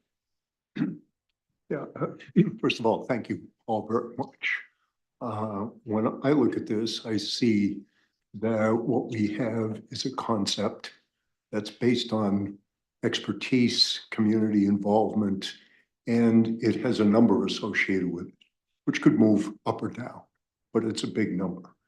And, you know, realistically, I think we financed these things, I'm assuming over 30 years, that 82 is with debt service, it's roughly another 60 million. And that's about $4.5 million a year. And so it seems to me that we really need to grapple with that question. I mean, I can sit here personally and say, okay, I see what we're doing. I see what you've figured out. And the real question is, where does this sit in our overall financial priorities? Particularly when we're talking about school and some other things. I really think now that we need to consider this within that context before we ask anybody to go spend any more time. And one of the things that interests me is that, you know, we have a school building committee that is running parallel to this. And imagine if the school building committee says that, gee, this whole idea of a consolidated school turns out to be what we think we should do. I can't say that, but if that's the case, it leaves 3 other buildings in the community that could be repurposed to address a lot of these other kinds of needs. So I personally think that this does need to go back to the finance committee. We need to do some more looking at that, because without really having a sense of where this fits in community and what the community's appetite for the cost is, I think we could be wasting everybody's time. Yeah. So that is one of our council goals, is to do exactly what he's talking about. So I think this work will continue in the sense that now we have a really good input that we can then look at all of these capital priorities. And I think part of that process does have to be getting significant public engagement as we kind of chart that out. And I think we'll need this committee when we have a recommendation to help us, you know, explain, because if we're going to put the community center at a certain date, and we want the public's input on, is that a palatable date financially for what we can afford? Then again, I think we need to hear that, and we need your expertise to kind of share more, how you guys got to where you got to. So I see a point in time in that planning where we'll need to call on you guys to come back and potentially help us with that planning and make sure that it fits. And then, again, I think part of that will include the school. The other piece, to your point, that I feel like has to be a joint conversation at some point is, depending on what the school decides. Again, when I saw the site, you know, if the school decides it's not a consolidated option, it's a 4th school option, I think one of the recommendations was consider the ice rink. So that's kind of on the table there. So there's a competing location that needs to get vetted between, is it a community center site or is it a school site? So if that's really like a strong recommendation from this group, I think we also need to hear from the school. And I would hope, based on what the charge we're voting on tonight, we should know the site by June, right? So I think the conversation around site would happen probably before that. So I just feel like there also needs to be a key point in time between, you know, this recommendation, the school committee, and say, is the site not needed for the school committee? And then if it is, how does that impact, you know, the location and subsequent work that needs to be done for site? Because to your point, Councilor Cushing, maybe there is another site that's available that this can also work in as well, but we need to let that process work itself out too. Councilor Hamel. Yeah, it's pretty clear the puzzle pieces are, still moving around on the board, and I think that's probably a healthy thing. The one thing I would say though is that whatever we do, the timing of this needs to be on a ballot that goes before the entire town at a time in which we expect there would be a very, very high voter participation rate. And our record in June is not so hot. The last number was really low. And if you take that in context of what we expect will be one of perhaps the largest participation rates in history in November, I think this sort of project deserves that type of attention and the full view of the public and opinion of the public. Thank you, Counselor Hamel. So we're running down on time here. I think for what it's worth, if you wouldn't mind collecting a couple thoughts for the next steps. Yep. Emailing, then completely acceptable. And then, of course, we'll work with Counselor Anderson in the finance role. I'll come out and say what probably a lot of us here are at least thinking and maybe not willing to say out loud, but I'll give it a shot. I don't, as much as I would love to see this for this community, I don't see it happening before we get a school solution. And that's just being completely blunt and honest. And I think a lot of people in the room have to acknowledge that we got to take care of the schools, not only for just the prioritization of it, but because also the site selection, right? We can't cannibalize a potential future school site before what we know we're doing there. So just, but this work that you've done is going to be relevant, within the next year, 2 years, 3 years. It is still going to be. It won't relevant. be in 3 years, just so you know. But it is worthwhile. And the effort that's gone into this is incredible. So I just drafted a quick statement that I'd love to be able to read, just in the sense of what this committee has done and everything else. And I served on the school build committee, so I've been through that process. And this is just me as the community service director trying to do my job. And so building a new school in a community center should not be seen as an either or decision, especially considering the different demographics that they would serve. The school naturally focus on the needs of children and educational staff, which is vital to our town's future. However, a community center is designed to serve a broader segment of our population, families, seniors, and various community groups, providing spaces for activities, events, and services enrich the lives of all residents. These two projects, while distinct, complement each other in creating a well-rounded, thriving community by moving forward with both, not just investing in our children's education, but an overall quality of life for every resident, ensuring that our community remains vibrant, connected for generations to come. And my only pitch is, the longer we wait, generations will not see a community center in this town. Fair enough. Thank you. With that, we have a council meeting that starts in 2 minutes. So if you're currently online, we're going to tell you that we're going to start our council meeting about 5 minutes late this evening. So bear with us on the feed while we kind of break down the room a little bit and take a quick break. So thank you all. I appreciate all of your efforts and time.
Good evening, everyone, and welcome to the August 21st, 2024 Town of Scarborough Town Council meeting. If you could all join me in the Pledge of Allegiance. Pledge allegiance To the flag of the United States of America and to the republic for which it stands, one nation under God, indivisible, with liberty and justice for all. With that, someone online raised their hands. Tony, would you do the roll for us? Counselor Snyder, Here? Counselor Cushing, Here. Counselor Shute. Here. Counselor Hamel, Here. Counselor Anderson, Here. and Chairman McGee. Here. Thank you very much. Next, we have general public comments. Just a quick announcement about that. So these are for topics that are not on tonight's agenda. So if you don't see your, the item that you want to talk about, this is the perfect time for it. For instance, I know there was some members of the audience here for the workshop and maybe they wanted to quickly chime in on the community center. It's a good spot for it here. You're limited to 3 minutes of conversation. I mean, we're going to be respectful. You're going to understand that we're here volunteering our time and we shop at Hannaford just like you. So help us help you. Go ahead, form a line if there's a lot of you that want to talk this evening. Makes things move a little bit quicker. Any questions, feel free to ask. Ms. Bristol, warm it up. Allison Bristol, 6 Bayview Avenue, and I just wanted to comment on the community center presentation, which was fantastic, and I totally applaud the committee and the product that was the result. Couple of things. To Patrick's thought about not letting it sit on the shelf, I think that, and I should preface this by saying I've paid attention and gone to some of the meetings on the community center. And I think two things that could be done in preparation for the next step would be a traffic study, because if it's going into the municipal campus where all the schools are, it's going to be a big impact. And also the fundraising piece. And I know Todd has referenced 20 million of the 82 million or 25 million of the 82 million being fundraising, naming rights and that kind of thing. And I know, because this is what I did for a living, unless you've got somebody in your pocket, it's at least a year and a half out to try to raise that kind of money. So it wouldn't hurt to start that process before, and I would say before it goes on a ballot. I think the taxpayer should have some assurance with a memorandum of understanding or, some documentation that that money is in place before the 82 million is, or 62 million is even considered. The other thing is I want to talk about the pool, which I've talked about a lot, and the need for one pool or two pools. And going back to Councillor Cushing's comment about a 50-meter pool, and going back to Councillor Anderson's conversation about seniors. I'm proudly 71 going on 72. I swim a half a mile 3 times a week at the Cape Elizabeth pool. They have one 6-lane pool. They get it all done with mommy and me for toddlers to seniors, swimming, senior water aerobics. They have kayak lessons for the high school. They give space, or they lease space to the Scarborough High School 3 days a week for the swim team to practice. They get it all done in 6 25-meter or 25-yard lanes.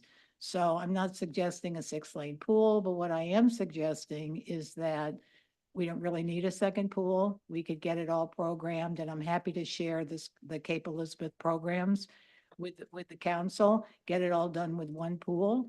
And the other point about the other pool, if it's warmer, I mean, the Cape pool is 82 degrees and little kids do fine in it. Elderly people like myself do fine in it. And the recreational pool, if it's what was described is warmer, warmest. If it's a warmer or a warmest, I don't think you can do aerobics or that kind of exercise in a warmer pool. And there are also therapy pools, which really this is what that would be, all over town. If somebody was looking for, not all over town, meaning in Scarborough, but there are several in the area. So, I think that, to me, I think one pool would be sufficient. And those are my one other question on the operating analysis. To me, it wasn't clear if people would be paying a membership and then paying a fee, paying fees on top of that it wasn't unclear on the slide that was presented, if it's just a membership fee and with that you get this, and this. Maybe you pay extra for childcare or something like that. But, so that wasn't clear to me, so that would be good to get that clarified. Thank you.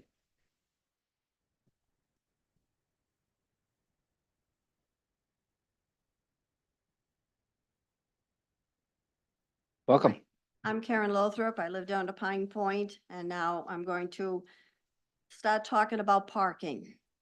It's a problem down there. Everybody's finding that we have good beaches, we have good restaurants. Everybody wants to go to the beach, but now we don't have any parking if the parking lots are full.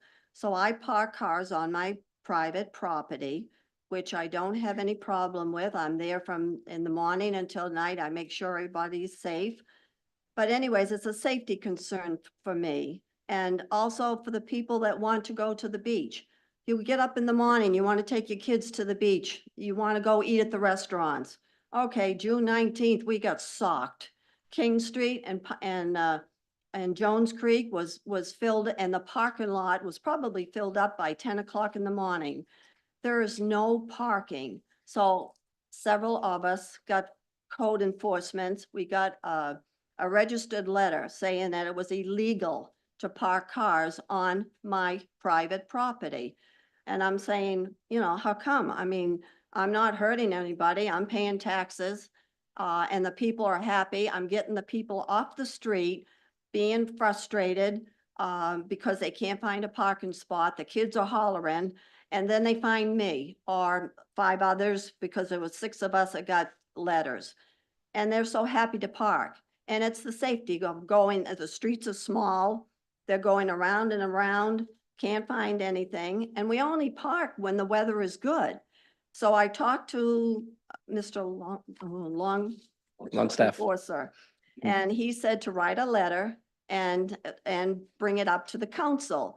Okay, the letter stated that they could fine me $100 to $2,500 for every time I park cars on my property. It says no signs, no parking. I'm just wondering, he told me it wasn't in the books in Scarborough. Well, then how can they find me? How can they find me on private property? And I'm helping out the businesses.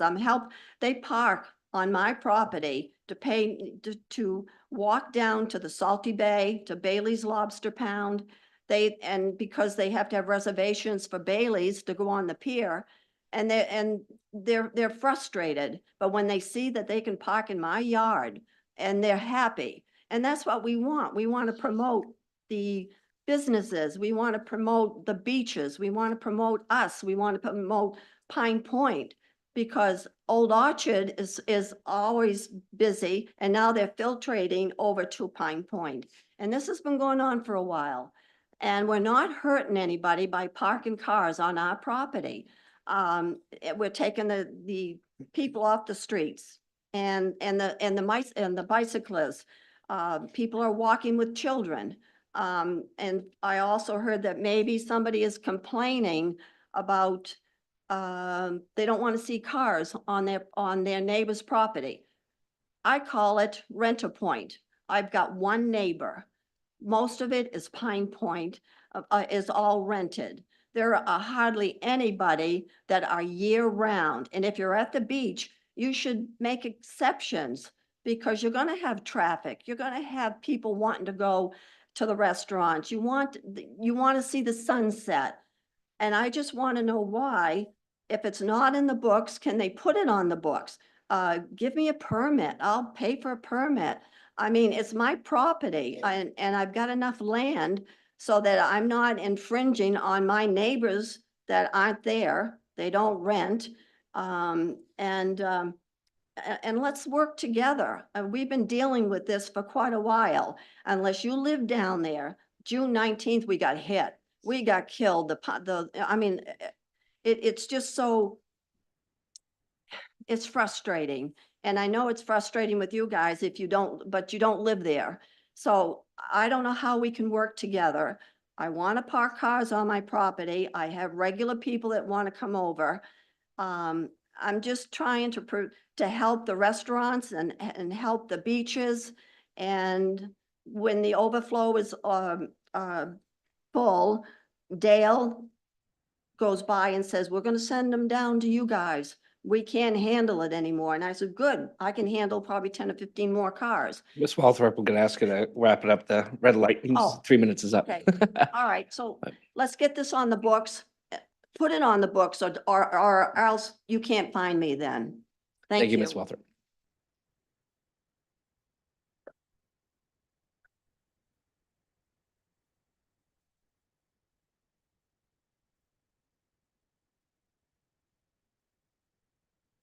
Hi, Stom Moody Roberts from 38 County Road. Just passing out a couple of things I wanted to go over. Had a few different iterations of handouts, and they've evolved as I've learned a little bit more about traffic and calculations and things like that. But this graph is a little bit more complete than anything I've handed out previously. And it's looking at AADTs, which are the annual average annual daily traffic volumes on different roads in 11422 in Running Hill, as well as some comparisons other parts of Scarborough. And before I'd only had data going back to 2010, but I was able to find data for a few different sites going back to 1996. And traffic along this entire corridor peaked in the early 2000s. And I know that's really hard to believe, but that's what the data shows. And there's this whole myth that traffic is getting worse. It's a growing problem, and that's just not true. When you look back at the data, we're down 17% on 22, 21% on 114, 8% on Running Hill, average of 7 or 8% on the overlap. It's significantly down from that peak in the early 2000s. And another point here, when you look at 22 and 114, besides that overlap stretch, the volumes are less than Black Point Road. And I don't travel a lot on Black Point Road, so I don't know if that's a complete morass or what, but that's the comparison that we're looking at when we're talking about traffic volumes on 114 and 22, and just to keep that in mind. And the one part that is more is that overlap stretch. The second page is from JPCog, and it's a nice depiction of the amount of crashes along PACT's area. And I circled the corridor, the 22-114 corridor, where the Gorham connector would be addressing. It's not, there's no safety issue here. It's not atypical from everywhere else. If you look at your red heat map areas, it's where you'd expect. It's along like Route 1, along 95, 295, downtown Portland, downtown Westbrook. But the area that we're looking at is no different than anywhere else along state highways and intersections along state highways. And I guess that's my other point, is that 22 and 114 are state highways. They might have been built originally as carriage roads, or I think is one argument for why they can't take on the volume that they currently have, but they are state highways, and they are meant to carry volume, unlike Black Point Road, which arguably is more of a neighborhood road that has more traffic than 114-22. On the third page, I've been talking about how you can turn that overlap into 4 lanes quite easily within the existing right of way. And as I've been learning more about about traffic management, the whole sort of wrap this up. Right now, everyone's urging something called a road diet to decrease your roads from 4 lanes to 3 lanes, because a 3-lane road, which is 2 lanes and then a turning lane, is usually just as effective as a 4-lane road if you have your intersections as efficient as possible. And it's a picture of what a three-lane road looks like with that turning lane. It really is within character of any type of village that you might picture.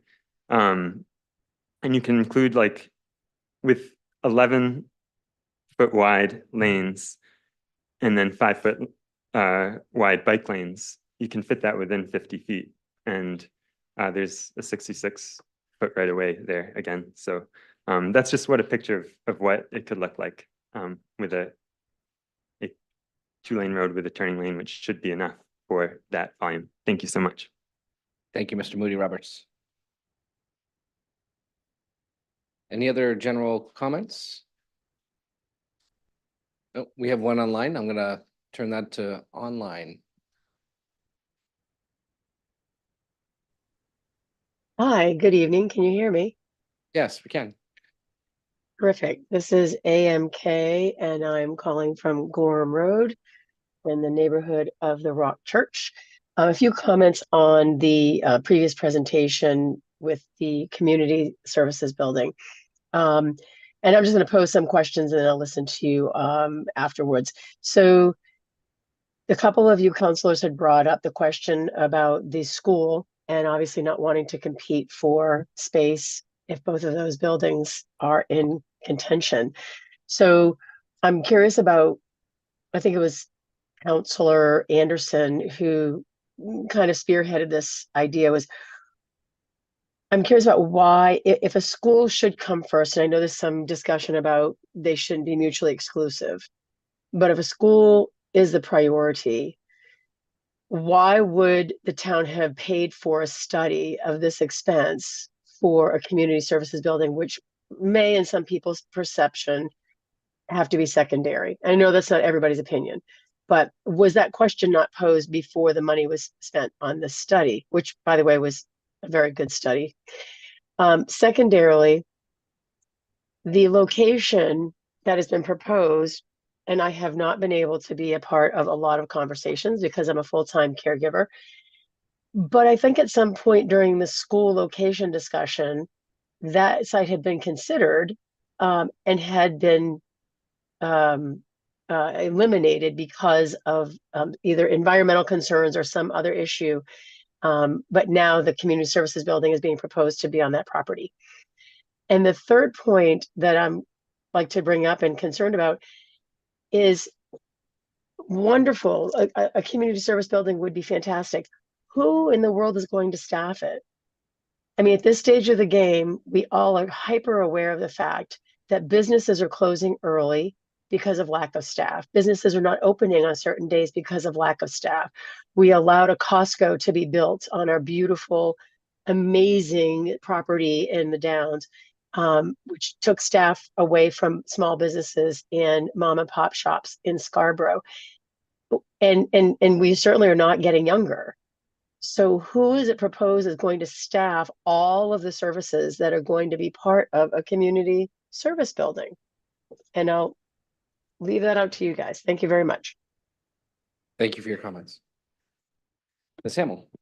I'm Sue Hamill, live on Bay Street in Pine Point. And I have paid a lot of attention to the community services meetings and the project for the community center. I'm dying for a pool. And we've got to do something. And I mean, people really want a pool. So why not put a pool in the school?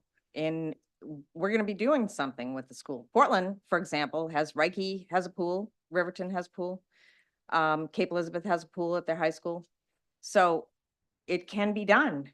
And it sure would be nice if we could consider that, because it might be the only way we will ever get a pool. Thank you. Thank you, Ms. Hamel. Any other comments for this evening? Hey, welcome. Thank you. It's fancy. My name is Cindy Ingersoll. I live at 68 Jones Creek Drive in Pine Point, and there were just a couple of things that I wanted to touch on. Not too long ago, we had one of our cats struck and killed and then just left in the road on Jones Creek Drive. My neighbors,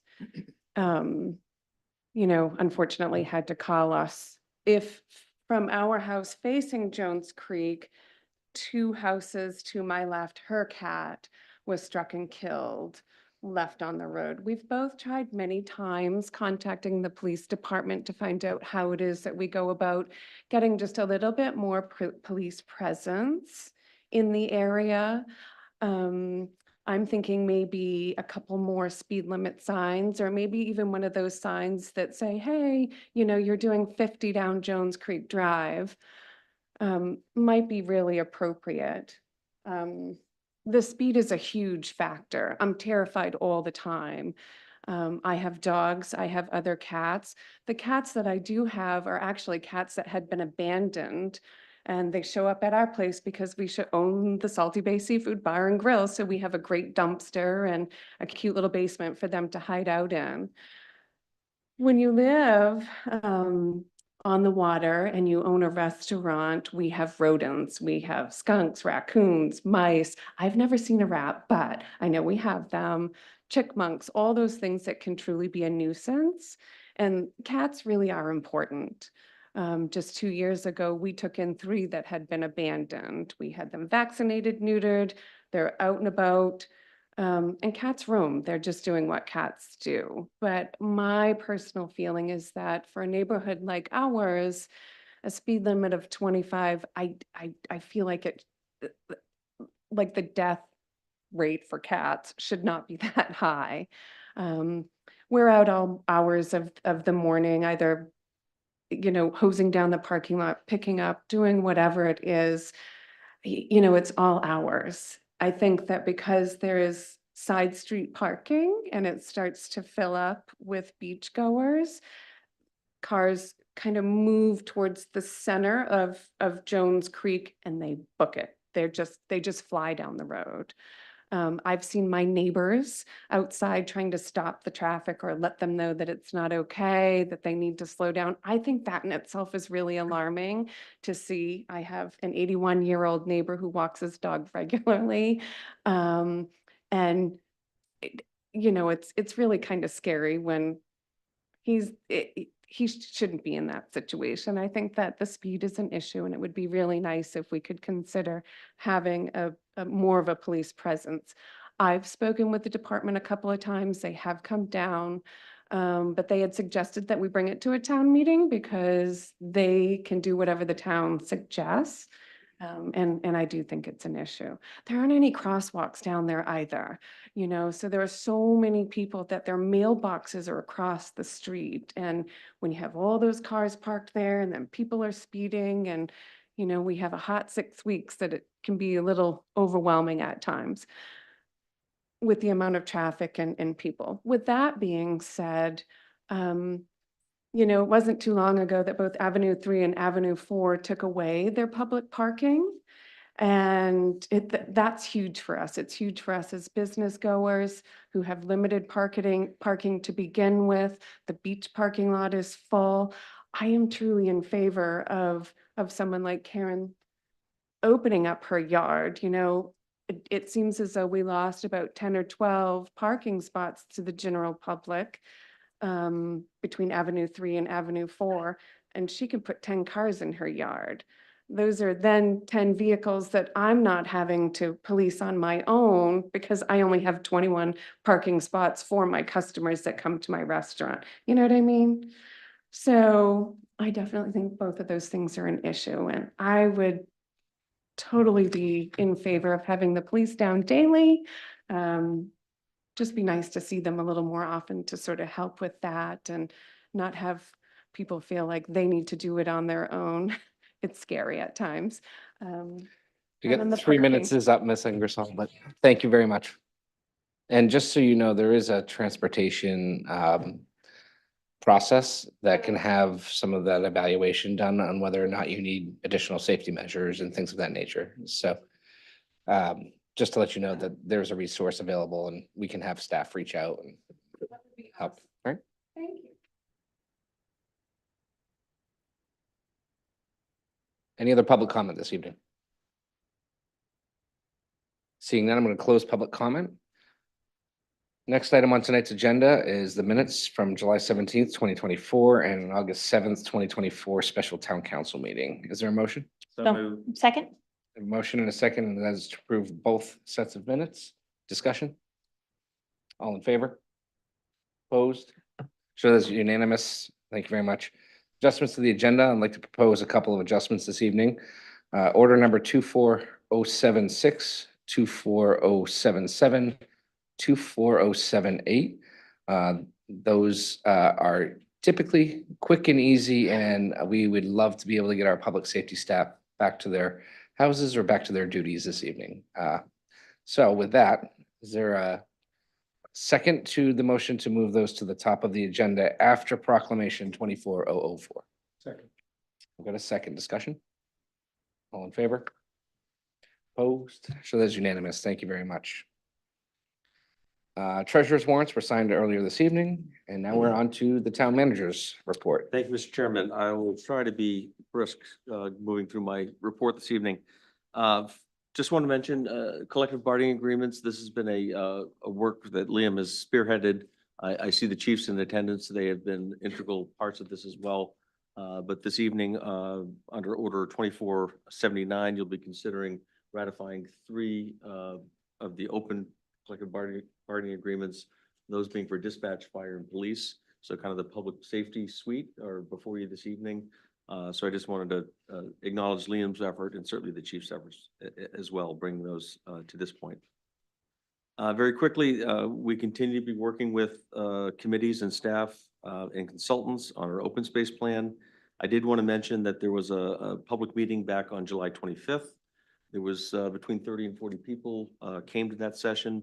We continue to have a survey open and available on our website under the what's happening section, and encourage folks to get on the website. And it's a very quick, probably a 30-second survey, but very interested to get as much input as we can.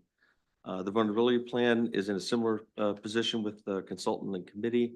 There was a public meeting last week that was, I think, even better attended. And finally, the transportation plan is coming to a conclusion. We should see a final report in the fall. As the chair advised earlier, we do have a traffic calming policy. I want to report to the council and to the public. Maple Avenue was kind of the impetus in many regards, and certainly the initial test case. In that case, we did install a temporary speed table, and there were speed studies done before and after. In the last couple of weeks, DOT has advised us, and they are the ones that set speed limits. We don't. This is all driven by the Department of Transportation.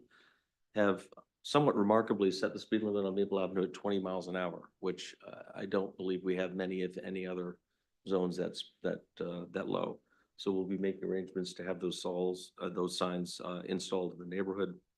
And then just earlier this week, the results of the neighborhood vote regarding a permanent speed table came in, and there was overwhelming support for that. So next step would be to convene with the neighborhood, coordinate with them in terms of the actual construction.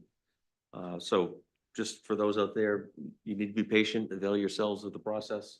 And it does produce results when the data suggests that's what we should do.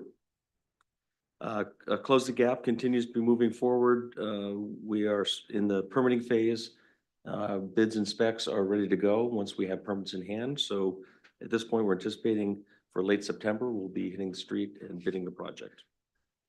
The Gorham Connector project, Councilor Anderson has been working with colleagues in surrounding communities regarding a resolution that perhaps he intends to bring back to, or not back, but before this body, that will update the council's position as regards that project and perhaps lay out some expectations in the near and long term.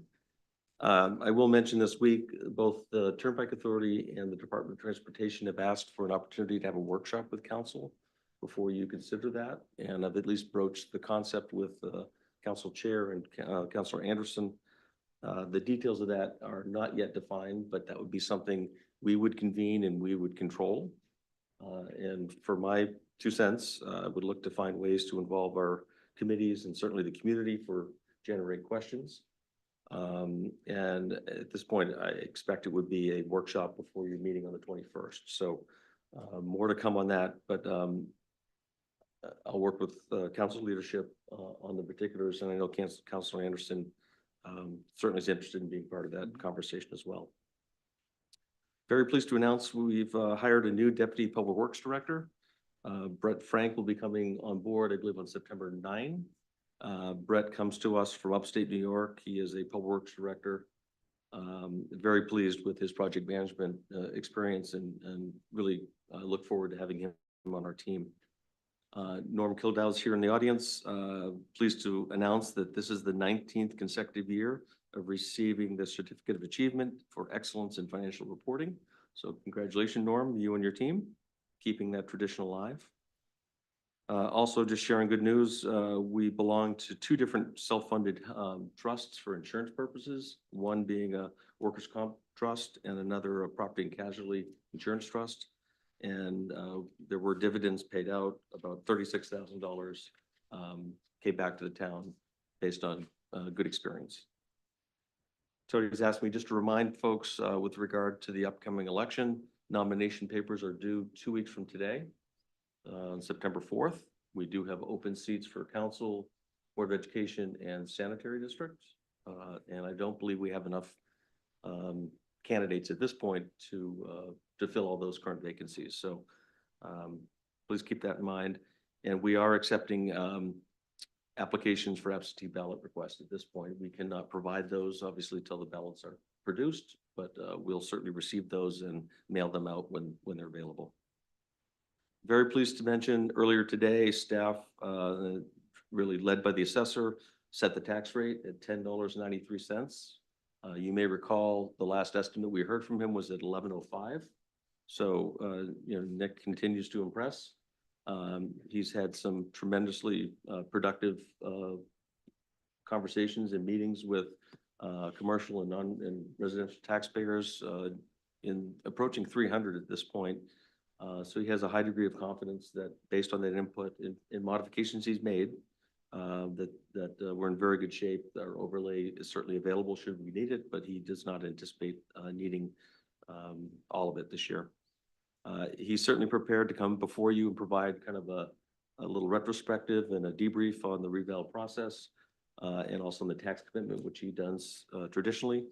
At this point, it's likely to be early October, so it's a little out of cycle, but I hope you'll give him a bit of reprieve as he's really worked hard to get to where we are. And I'm told that we may be mailing bills out as soon as next week. My gut tells me it's probably just after Labor Day. Folks will receive those, but we're right on schedule, so that's quite remarkable given the reval effort. I also want to mention the town owns property up off Tibbetts Road. This is up off Broad Turn Road. It was a former, we call it the sludge site somewhat affectionately in town, but private septic services, but also the sanitary district with some of their sludge would land spread it. And that was a fairly common practice for decades, frankly. That practice has not occurred for at least 20 years. But be that as it may, given that historical practice, DEP has identified that site as a potential PFAS site, and we'll be doing soil and water testing, not just on the property, but the surrounding properties, certainly down gradient. So pleased that we're getting some state resources to better understand the particulars of that site. The Eastern Trail, there'll be some trail renovations done for anyone who uses the trail. The section across the marsh has really been battered up, particularly over the winter storms. We've patched it together, but we intend to go in and do a more permanent fix. So starting 9 p.m. On Sunday, August 25th through 3 o'clock the next day on Monday, the section of the trail across the marsh, essentially from the Pine Point parking lot to the tree line, will be closed so the equipment can come and go safely.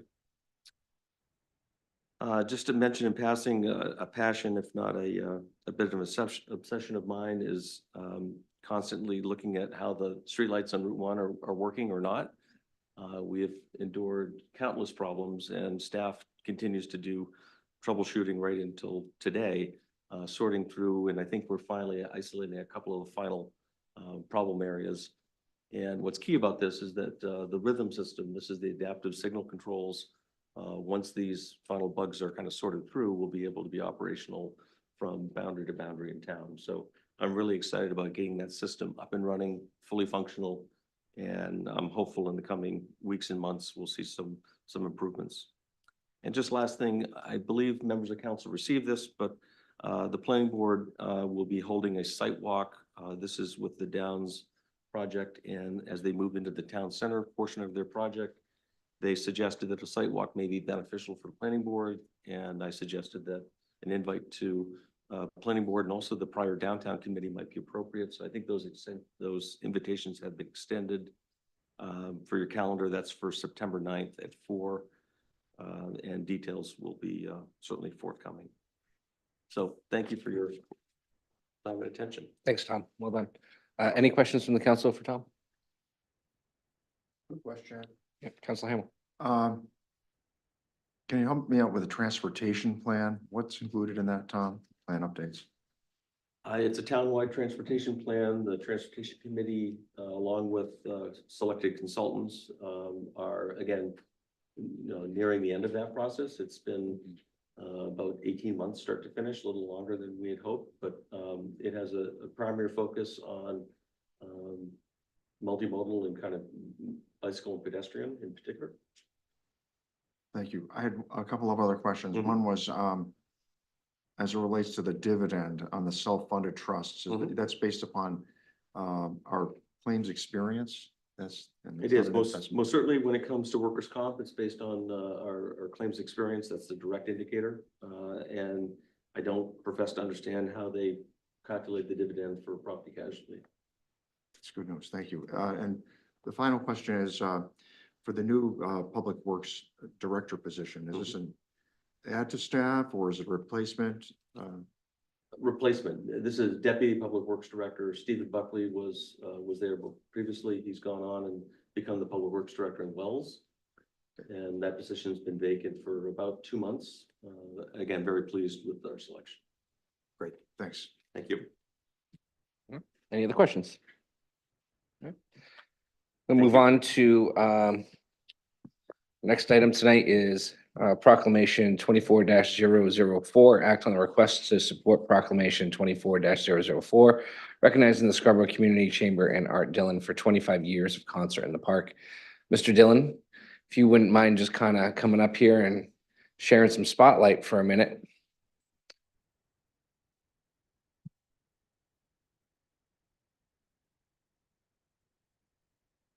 He only likes the spotlight when Motor Booty Affair is. That's right. That's right. You should have worn. I feel underdressed. Well, I want to make sure that you get the full support and gratitude of this community, and not just this council, this community for what you've done. So I'm going to read this, and hopefully it says it all, but probably never does, right? Scarborough Community Chamber and Art Dillon, this is a 25th anniversary of Concerts in the Park. Be it resolved by the Town Council of the Town of Scarborough, Maine, and the Town Council assembled that whereas the Scarborough Community Chamber was created over 40 years ago, and whereas the Scarborough Community Chamber celebrates 25 years of hosting concerts in the park, supporting efforts that make its community a better place in which to live and play. And whereas since the beginning and now Art Dillon has been the driving force behind Concerts in the Park, whereas concerts in the park have been enjoyed by thousands of residents and visitors from near and far. And whereas in recognition of the 25th anniversary of Concerts in the Park, Scarborough Community Chamber has presented 10 different community organizations in the town of Scarborough with $2,500 grants totaling $25,000. And whereas the Scarborough Community Chamber does support the town of Scarborough in many different ways, the town of Scarborough thanks the Scarborough Community Chamber for assisting in making Scarborough a better place in which both to live and do business. Now, therefore, it be resolved that the Scarborough Town Council and the town manager does hereby congratulate the Scarborough Community Chamber and recognizes Art Dillon for his unselfish contributions to the community on the 25th anniversary of Concerts in the Park, and look forward to future events for all citizens to enjoy. Signed and sealed this 21st day of August, 2024, on behalf of the Scarborough Town Council and Town Manager of the Scarborough, Maine. Yours truly, and I don't know what else to say, Art. 25, yeah. This is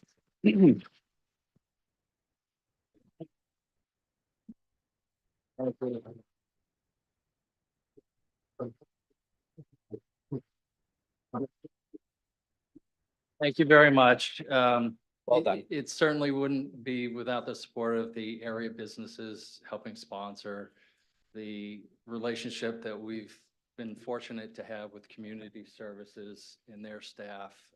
It's been a great partnership and happy to have done it. Thank you. Art, we really appreciate it. Get your resolution here for you.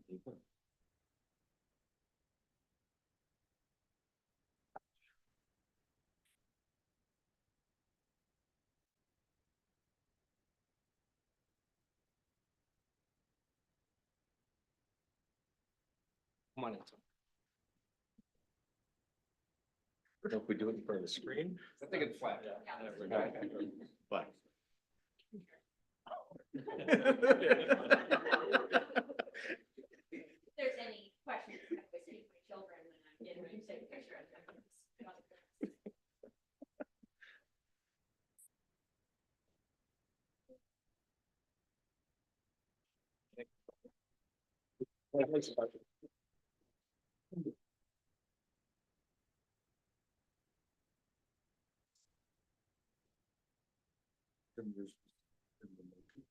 Yeah, that, we're gonna put the cherry on top. There's a motion pending. Is there a second?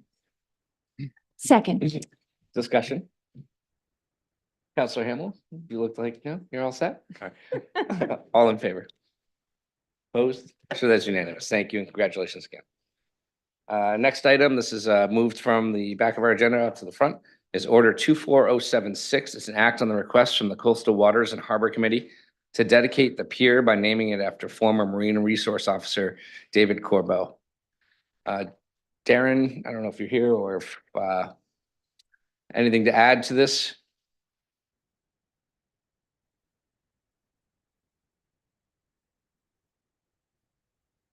I think Councilor Hammer was gonna possibly set this up if he needed to, but this was brought to the Coastal Waters Committee about a year ago. The committee voted and we moved it to town council to vote to dedicate the pier itself to David Corbeau. Appreciate it. Counselor Hamel? Yeah, some apologies are in order, I think, because we confused the process of presenting the resolution with the actual festivities themselves. And there's also been one already, I think, by the Public Safety Department. So there's a lot of, the good news is there's so many people that want to say good things about Dave Corbeau, but I'd like to read one thing. We had the benefit of looking at a long sheaf of family papers that Dave had collected over the years. And there was one in particular that I just wanted to read that I think captured perfectly how many people felt about Dave. Dave Corbeau is the absolute right mix of authority, enforcement, and friendliness. He has a sense of community and he portrays the police department in a kinder, gentler light while administering the peace at the same time. He's taken the time to know everyone in the harbor and he helps us all. I've never seen a fellow give 125% all the time like Dave. He speaks with my children with a sense of family and they listen. My son wants to be a harbor master someday, just like Dave. He's not afraid to get his feet wet to help boaters or tourists. He's a fine emissary. The town of Scarborough has found a jewel in Dave Corbeau. Do whatever you have to keep him at his job and polished so that his fine job can shine through. So I know there are other people that want to say some things about Dave, and I believe they're here this evening to do that. But a lot of the energy behind this has really been thanks to our new harbor master. So, Darren, thanks very much. Don, just one clarification. The shack will be dedicated as part of the police department. That's on Monday at 5 o'clock. And then I'm working with Tony and the family to organize the actual pier dedication, hopefully within the month. Thank you. Thank you.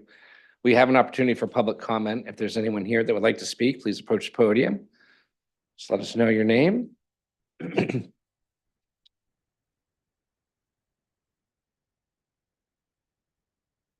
evening. My name is Pat Degon, 7th Avenue 2. My husband Kurt and I were dear friends of Dave's. Dave was meticulous, if you knew Dave, about his harbor master truck, about the co-op parking lot and bathrooms, and about the pier. He saw a need to modernize the pier to support the commercial and recreational activities at the marina. He saw a need to modernize the pier to support the to modernize the pier. And through his efforts, it was written in the Portland Press article of August 4th, 2011. The old pier was intended for pedestrian traffic only, so it's not wide enough to provide vehicle access to boats. It was built in 1971, where only 15 commercial fishermen worked in Pine Point. End quote. Today, we know the number has grown substantially. Dave recognized that the old pier couldn't handle trucks, and fishermen had to load their gear onto the floats from the shore at low tide. As the tide rose, gear could be hauled up from the floats to the boats. During mid-tide, some fishermen attempted to drag their gear down the 200-foot pier and then down a 50-foot gangway that made the incline treacherously steep. Now fishermen can easily reach their boats at all hours, regardless of the tide. Beginning in 2002, Dave was the most significant force in securing more than $400,000 funding from grants to match the $400,000 committed from the town. This supplied electrical outlets, portable water, and 2 one-ton cranes. The ribbon cutting was held on August 10th, 2011. And if not for Dave's vision, persistence, this town's benefit may not have happened. Memorializing this pier in Dave's name is fitting and strongly supported. Thank you. Thank you. Any other public comment? Hard to follow that act. Well done. Who we have online? Oh. Hi, Susan. Welcome. Hi there. My name is Susan Bailey Clow. I'm here as a representative of the Pine Point Association and as a business owner and resident of Pine Point. We would all like to voice our support and their dedication to the town pier to Dave Corbeau. Dave was the harbor master in Pine Point for a lot of years, and he was the driving force, as you heard, behind getting the pier built. But more than that, Dave was an example of what community policing should be. Being a harbor master in our village is normally a thankless job. It involves being a traffic cop, an information booth, a law enforcer, a mediator, an ambassador, a rescuer, and occasionally a therapist. Dave took on all these jobs and more. He was part of the fabric of our community, and we miss him more than you can imagine. To see this pier dedicated to Dave would be to see his name get the recognition that he earned and to thank him for being a friend and protector to all of us. Thank you. Thank you, Ms. Clough. Well done. Any other public comment? All right, seeing none, I'm going to close public comment. Is there a motion? So moved. Second. Discussion? No. No? All in favor? Opposed? Show that's unanimous. Thank you. We're on to order number 24-077, act on the request of the Marine Resource Officer to accept a grant from the Submerged Lands Program of the Bureau of Parks and Lands in the amount of $15,000 and to direct the funds to the Working Waterfront Reserve Fund. Welcome back, Mr. Ganata.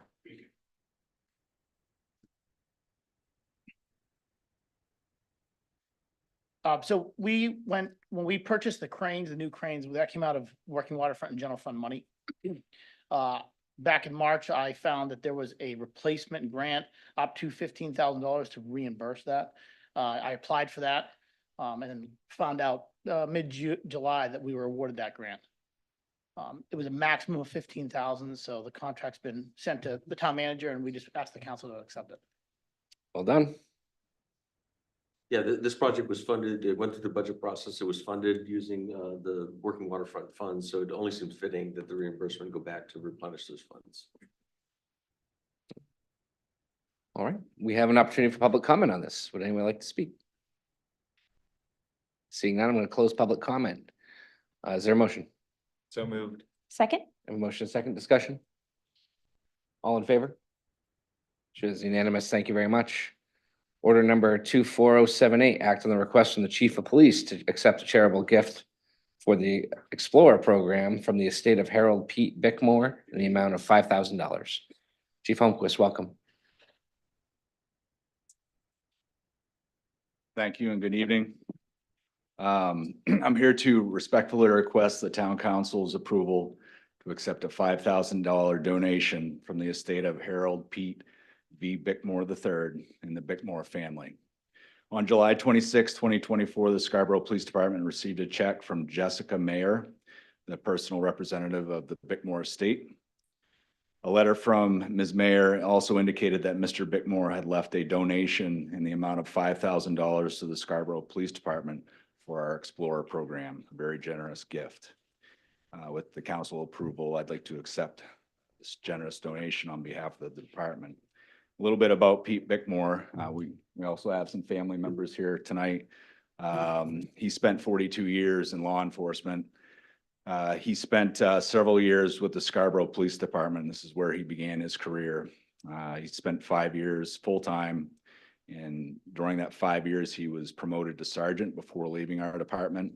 And he was also selected twice as the Officer of the Year, so a very high caliber individual. When he was promoted to sergeant, he stayed for a short time longer and then resigned from the department to take on a full-time career with the FBI. He served a full career with the FBI, retired from there, and then decided to extend his public service into being the chief of police in the city of Ellsworth, and then moving on to the town of Pittsfield and completing his career there.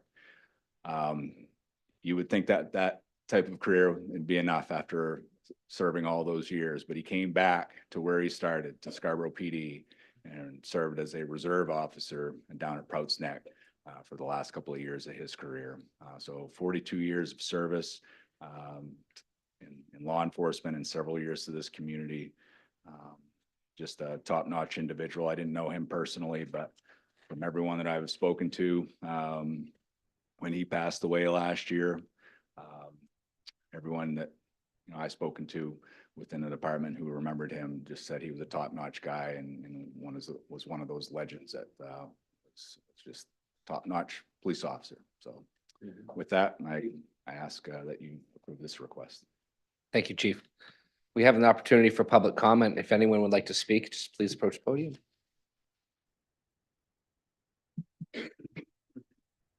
All right, I'm going to close public comment on behalf of the council. Incredible career, and thank you for the generosity and service. Discussion? You need a motion. So moved. Okay, thank you. Second. Got a motion in a second. Now we can go on to discussion. All in favor? Sure, that is unanimous. Thank you very much. Our next item this evening, back to our original scheduled program here, order number 24058. It's a public hearing on the proposed amendments to chapter 405B site plan review for performance standards and designs, A, site utilization and layout, B, site access, C, internal vehicular circulation, D, parking areas, E, pedestrian ways, space and alternative transportation, I, architecture and signage, and repeal in its entirety, chapter 405B-1, design standards for commercial districts. Welcome, Autumn. Good evening. We spoke about this at our last meeting. We did hold our public hearing at the planning board on Monday. We'll be bringing forward some recommendations from that discussion to you at our next meeting, but I'm happy to answer any questions that you may have at this time. Thank you. We have opportunity for public comment on this topic. If you'd like, please approach the podium. Seeing none, I'm going to close public comment. Is there a motion? No action. This is public hearing. Yeah, I'm no sorry, action. it's public hearing only. Yes. Public hearing. Lovely. Any questions? No? All set on this one. Okay, with that, move on to our next public hearing, which is order number 24059. It's public hearing on the proposed amendments to chapter 405 zoning ordinance, 12 sign regulations to add a maximum sign waiver process for buildings 20,000 square feet or greater. Autumn? And again, this one was also heard this past Monday at Planning Board. There are no recommendations coming forward for this specific zoning change. Thank you. We have opportunity for public comment. Seeing none, we'll close public comment. Our next item this evening is a public hearing on the proposed amendments to chapter 405 zoning ordinance regarding a 1,000-foot setback for cannabis establishments. Liam? Sure. Again, this is just a public hearing this evening. What is proposed and did go to the planning board this week was a proposed setback of 1,000 feet for any new or the expansion of existing cannabis cultivation facilities. That 1,000-foot setback would be to, I believe the recommendation from the planning board will be door to door from any existing residential dwellings, as well as 1,000 feet from any residential property zones. So they have proposed to recommend that it's 2 steps. Thank you. This is a public hearing, so if you would like to comment on this topic, please approach the podium. Seeing none, I'm going to close public comment. All right, that was unexpected. Order number 24061, public hearing and the order authorizing issuance of up to $1 million in bonds to the town to fund the cost of replacing a fire pumper truck and to place the following question on the November 5th, 2024 municipal ballot. Shall the order entitled Order Authorizing Issuance of up to $1 million in bonds of the town to fund the replacement of the fire pumper truck be approved? That is the ballot language, and this is a public hearing only. Any discussion? Do we have anyone introducing this? Chief Kinlan? Tom? I think it's quite self-evident. I'm not sure what more we could say. We did have a workshop on this for anyone at home that had a question to it. The current apparatus is 24 years old. Does that memory serve correct? 21, not correct. 21 years old. And this was part of the capital improvement plan, the replacement plan. So no public comment. I'm going to close public comment. Thank you very much. Just make sure we didn't skip the one before that. No. Yeah, point of information, Yeah. we, just so the public, like, I don't want to seem like we're having side conversations, just, there was some questions about the agenda maybe in terms of whether or not we were using the same agenda. I have this one because I have a paper copy, but online, it's a different copy of the agenda. Okay. And so just to clear that up, point of information, if you're looking at the online version of the agenda, the body cameras and the pumper truck are flip-flopped in Okay. order number. Nope, that's, Thank you. yep. Excuse me, I know this is a public hearing only. Can I ask a question? Sure. I understand there is going to be some process as it relates to the use of these being accepted by members of the bargaining unit. So could Tom speak to that, or Liam? Is there, I don't know where that falls in this process, but is that something that's an issue or a step? No, this is just a public hearing on the fire pumper. The apparatus standalone. Later on the agenda is the collective bargaining agreement discussion. Okay. Yep. And the. That wasn't my question. Okay. The question is, in terms of use of the body cameras, I understand that there is a process that's required for the bargaining unit to participate in the actual use. We're still on fire pumper truck. We are, though. sorry. I've got the online version. Me too. Sorry. All right. Order number 24062 is a public hearing on the order authorizing issuance of up to $996,707 in bonds of the town to fund the cost of body worn and cruiser cameras for the police department and to place the following question on the November 5th, 2024 municipal ballot. Shall the order entitled Order Authorizing Issuance of up to $996,707 in bonds of the town to fund the cost of body worn and cruiser cameras for the police department be approved? We did have a workshop on this as well for anyone that missed it. Actually, it was a well-done presentation.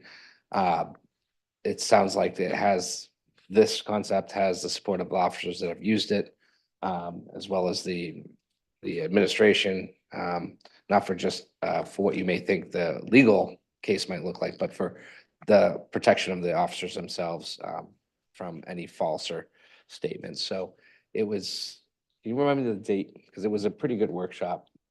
Was that It was the last meeting. It was July. July 21-ish? Tony will get it. Yeah. So for anyone that was at home, it is we had one meeting in July. It is the one town Right. council meeting in July. July 17th. July 17th. Thank you. Anyone here like to speak on this topic? Seeing none, I'm going to close public comment. Counselor Hamel, do you have a question? Thank you very much. Yeah, it is the question, as I previously stated, is there going to be a process that would be required for the bargaining unit members and their representatives to, or to actually negotiate and approve the use of these? Yeah, it's a good question. I mean, perhaps there might be some thought about this being a working condition, but again, I think as we've lauded the efforts of the union on this one, they really advanced this initiative and with full support. And I'm also confident that under our management rights clause, we could certainly move forward with this initiative. Just to clarify, I'm not asking the question, proposing that they do that. So if it's not required. Thanks. And beyond that, there will be a standard operating procedure, which I think is already drafted, that will dictate the very particular terms under which and when they're used. Great. Thanks very much. Thank you. Next, we're to order number 24063. It's a public hearing on the authorizing of issuance of $6 million in bonds of the town to fund the purchase of land and interest in land throughout the town for purposes of conservation of natural areas, providing public access and recreation, and protection of wildlife habitat and scenic or environmentally sensitive areas, and to place the following question on the November 5th, 2024 municipal ballot. Shall the order entitled Order Authorizing Issuance of Up to $6 million in Bonds of the Town to Fund the Purchase of Land throughout the town for future purchases of properties or rights to properties for the following purposes: to provide or maintain public access and to allow passive or active recreation, and to conserve water quality, natural resources, or other natural areas, and to provide easements for walking or biking trails, and to preserve significant historical sites, and to preserve sites which can be considered part of the character of the community, and to add existing conservation and public areas be approved. So we have, who's doing the presentation on this one? I don't know that we have a presentation Okay. prepared. Or just a statement? Yeah, I would offer that just since this passed in first reading, I've been part of conversations that would potentially involve amendments in second reading. It remains to be seen if any of these advance, but I just thought I would mention it. The first would involve adding an explanation and or recommendation onto the ballot question. I've had conversations with a couple of counselors. There's been conversation around potentially an alternative amount. Again, it remains to be seen if that comes forward. And also whether the approved uses, we could kind of tighten that language up and perhaps eliminate one or so. So I just mentioned that by way of saying that there could be amendments in second reading for your consideration. Thank you, Tom. This is a public hearing, so if you would like to speak on this topic, please approach the podium. Same rules applies to general public comments. You have 3 minutes. Be respectful. Thank you, Ms. Bristol. Thank you, Allison Bristol, 6 Bayview Avenue. First, I want to thank the council members for the Council Corner Live on the land bond question, which was very informative. Initially, I went into the meeting opposed to the 6 million bond as a line of credit for the Scarborough Land Trust, but walked away with a clearer understanding of what the bond question would be about.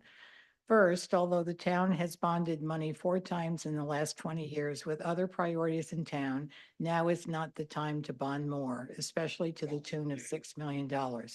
I appreciate this money would not all be bonded at once, that it's essentially a line of credit to use as opportunities might present themselves. I also appreciate that there would be a mechanism in place for future councils to reject appropriations, but that does not provide any kind of assurances down the road.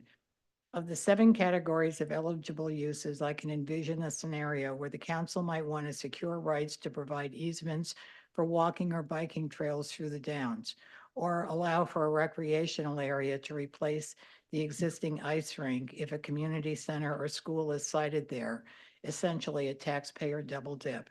I can also envision a scenario where a future council might propose a bond under 600,000, therefore not requiring a ballot referendum. Back to the land trust. While I appreciate their good work, at this moment in time, I would rather see the town support their work in some other less expensive way. This land bond has been described as a matching fund, but it's not. It's seed money. As a 501c3, there's no reason why the land trust cannot be fundraising without relying on taxpayer money. The letter to the editor in last week's leader referenced the land trust's $200,000 annual contribution to steward and manage conserved lands. Perhaps that might be a more appropriate appropriation on an annual basis for the town to consider. I'm wondering why we are not waiting to consider a land bond until the ad hoc open space committee has completed its work. And lastly, to the newer, younger residents of Scarborough who are expressed deep concern at the Council Corner Live about land conservation. I want to assure them, so our Scarborough residents whose families have been here for generations are as deeply concerned. This is why we continually remind the council that according to the last town survey, the #1 taxpayer concern is growth. The town council is the same governing body responsible for the explosion of growth in Scarborough's in recent years. Rather than looking at a land bond as an alternative to development, what should be addressed once again is the rate of growth itself. And for all of the above reasons, I cannot support the land bond ballot referendum. And I also encourage the town council to take a position against the Gorham Connector. Thank you. Thank you, Ms. Bristol. Welcome, Ms. Hamel. Sue Hamel, I'm here, Bay Street in Pine Point. And I'm here, again, to speak in support of the Scarborough Land Trust, but also to speak about, to speak against the $6 million bond issue for land conservation. Land conservation is important to Scarborough. It's important to me. But I believe that the funding model that we have been using in Scarborough is not fair to taxpayers, and it's not fair to the Scarborough Land Trust. As I've said before, out of the 70 or more land trusts in Maine, only one other land trust uses this kind of model where a town puts bonds out and creates a line of credit for the land trust. All the other land trusts in Maine rely on private donations. When I say it's not fair to the land trust, I believe that a land trust that has to raise its own money from private donors is stronger, more resilient, and better engaged with the community. These land trusts, because they're privately funded, they are constantly in communication with all of the community. They're forced to fundraise year-round. They're more responsive to the needs of the community. They really become part of the community. They create programs which grow because they're serving the community. And I want to ask the question, and I don't know the answer to this. Has our land trust grown too fast because the money was there? Has it optimized what can be done with the properties that it currently owns and manages? Is public access to these properties what it should be? Is the trail system really the best it could be? Has the land trust been focused on acquiring more land because the bond money is available? And as I said, I don't know the answer to that, but I did look at land trusts around the state, and the level of engagement I saw was very, very impressive. And the land trusts that rely on private donations are thriving. Forcing all taxpayers to fund these bonds is not fair to taxpayers who would prefer not to, or financially cannot support the land trust. Conservation is a favorite cause for many people, and I appreciate that. But it is just not fair to push it all onto taxpayers. And let's face it, there are many in Scarborough on fixed incomes who have hardships managing week to week. There are many others in this town who could easily donate the entire $6 million without much thought. And I'm sure there are many in Scarborough who easily donate sums like this to other causes they support and to land trusts in other areas where they have homes. Please don't put this on the backs of the taxpayers. Keep the land trust as a privately funded entity like all but one other land trust in Maine. Thanks. Thank you, Ms. Hamel.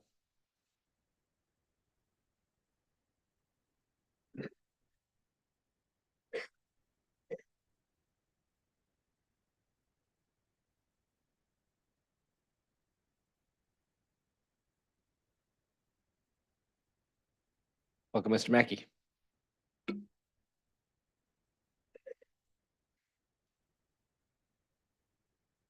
evening. My name is Andrew Mackey. I'm the Executive Director of the Scarborough Land Trust. Our offices are at 25 Plaza Drive in Scarborough. I'd like to make some comments about the land bond. First, I'd like to thank the Town Council and staff, the Conservation Commission, and the Parks and Conservation Land Board for all their support in conserving farms, natural areas, beaches, and historic sites in town. We can continue to build upon this success by working together and thinking about our collective future. I'd like to make clear that the land bond is a town program. It is a town program with a town committee that makes funding recommendations to the town council, with the council reviewing, holding public hearings, and making final funding decisions. The last meeting, I provided some information to the council on what other land trusts do and how conservation is funded in Maine. There are many, many towns in Maine that fund conservation in various ways in partnership with land trusts. Happy to march land trust executive directors through here if you'd like. And they can explain their funding mechanisms, which includes town funding. Finally, I want to ask the counselors, the individuals in this room, and everyone watching from home to think what the town would be like without places like Broadturn Farm, Comstock Farm, Firth Farm, Warren Woods, Blue Point Preserve, Pleasant Hill Preserve, Beach Ridge Schoolhouse, beach access at Higgins Beach, and the Jarvis property. Imagine these properties were not conserved and turned into other uses. All of these projects were supported in part by the town land bond, with much of the funding coming from other sources with support from partners on these projects, including Maine Farmland Trust, Scarborough Historical Society, Inland Fisheries and Wildlife, Friends of Scarborough Marsh, and the Scarborough Land Trust. There is still much work to be done to protect the quality of life here in Scarborough. Conservation is part of the town's tools balancing growth and protecting our waters, soils, wildlife, and open space. There are several projects that hopefully will soon be added to the list I mentioned, including Silverbrook Preserve and Moorbrook Farm, continuing to make Scarborough a very special place to live. There are a bunch of people in support of this tonight. I'll just ask them to stand so that you know that there are lots of people in this community that support the land bond. Thank you, Mr. Mackey. Any other public comment?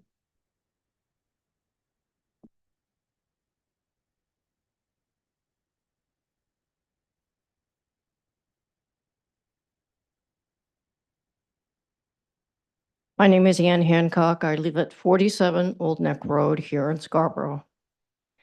The land trust was one of the finest aspects of living here in Scarborough.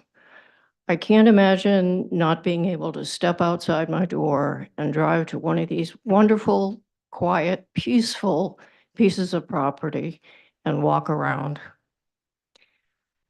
Recently, my husband and I were in a day-long meeting with the National Audubon Society, and they were presenting their plan for the future.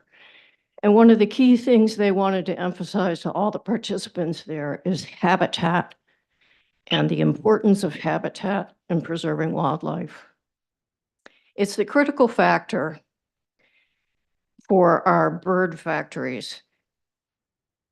And it is the thing that will keep birds coming back. I have to apologize, I'm a bird nut. This is what I live, breathe, and think all the time.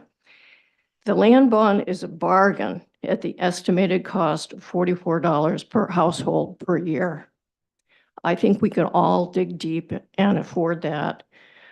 So I hope you will consider carefully putting a land bond on. I think if people knew the true costs and the enormous benefit going forward for the community, they would support it. $44 is the cost of a dinner out. Surely we can all dig deep and afford that. Thank you for your time. Thank you, Ms. Hancock. Any other public comment? Seeing none, I'm going to close public comment. Thank you all for speaking this evening. We're on to a public hearing and action. This is order number 24070. This is public hearing and action on the renewal request from Joanna Russell, DBA Norenberger Provisions, located at 15 Holly Street, Suite 106, for a medical marijuana products manufacturing facility. Liam. Thank you. So just briefly, this was a license that was approved last year, just prior to the first moratorium. It is a cannabis products manufacturing, medical cannabis products manufacturing facility license. Since it's been licensed, there have been no concerns from staff and no attributable reports of odor. But it was, as a condition of the license, it was to come back to you for renewal. So that's the exercise we're in this evening, but staff has no concerns. Thank you. We have an opportunity for public comment on this item. So if you'd like to discuss, please approach the podium. You have 3 minutes. Seeing none, I'm going to close public comment. Is there a motion? So moved? Second. Motion and second discussion. Councilor Anderson. I have a question. So does this license in perpetuity have to come to us each year, or is it just one time only? The condition of the original licensure was it would come back to you for renewal. We would, I think, respectfully request that go through the regular administrative process moving forward. And for what it's worth, I remember initially talking about this license and the questions that came up, the concerns, and I'm incredibly pleased to hear that this has not been an issue, and I am comfortable with it going through as a regular administrative process from here on out, assuming the continued good neighbor behavior, stays in place. So. I would only just add an appreciation of the business owner who stuck with us through a process that was a little bit contentious at times and drawn out, and the adding of this extra step. And so I'm very pleased to have this come back before us for renewal and then go through a standard administrative process moving forward. It's worth noting, even with the administrative process, if staff has any concerns, we have the option to bring it to you, and we certainly would, should there be any concern. Yes, Councilor Hamel. Question. So we're no longer under a moratorium based on the actions. If we were under a moratorium, would this be approved? This is manufacturing, so cultivation was It what the would be moratorium was. exempted from that. Yes. Okay, thank you. And beyond that, it's an existing establishment, not looking for expansion either. Thank you. Any further discussion? All in favor? Opposed? Sure, that's unanimous. Thank you very much. We're on to no old business, so we're into new business. Order number 24071, first reading and schedule a public hearing and second reading on a new request for a cannabis establishment license from Fong Lock DBA Diamond Smoke LLC located at 3 Commercial Road, Unit 201 for a medical cannabis cultivation facility. Liam. So this is just first reading. There will be a public hearing and proposed action on September 4th for a new cannabis cultivation license at 3 Commercial. This is, my understanding from staff is that this is an expansion of an existing cultivation facility. Again, no longer prohibited by any moratorium, but would be subject to the new odor requirements and any other odor control mechanisms. Thank you. We have an opportunity for public comment on this item. If you'd like to speak on it, please approach the podium.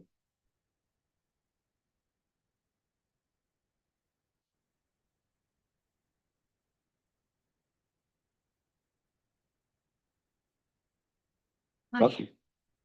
Paula Corbo O'Brien, Pondview Drive. As you know, I've spoken at great length in the past to each of you personally and at public comments here at town council meetings, as has my husband. You, as well as the owner of the cannabis facility at 3 Commercial Road, already know there is absolutely no stigma concerning cannabis where we are concerned, nor do we care what they do in that building as long as it does not affect us. The first 1.5 years or so they were in business, it did not affect us. Then, as you know, the summer of 2023 into New Year's were months of hell for us, not being able to do much to enjoy our own yard, open our windows, etc., because of that very strong odor, which we all know is completely different than someone just smoking it. We hated to complain, but we were left with no choice. In our communication with Assistant Town Manager Liam over the past few months, we learned that during those months, we experienced this strong, pungent skunk smell for hours, days, and months on end, that there had been an expansion of growing into a part of the building that they were not licensed for. We were further told that this area in that building was shut down because no license existed for it to be there. That because the dates strongly coincided with when we were experiencing and complaining of the odor, we would probably no longer smell it since it was shut down. I don't think anyone, whether they smoke it or not, would want to smell that skunky smell all day, every day for months, or have that skunky smell permeate their home. This past summer, we have not smelled the odor at all. It's been so nice to enjoy our yard, sit on our deck, play outside with our granddaughter, have 40-plus family members enjoy a 100th birthday celebration for my mother-in-law, other barbecues, and open our windows again without that constant stench. We were very thankful to think this was behind us and could move on to other pressing issues in our lives.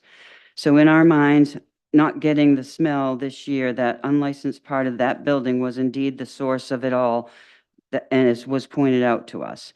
When I last spoke with the council, I pointed out that these growing facilities are not allowed 1,000 feet within a school of any kind.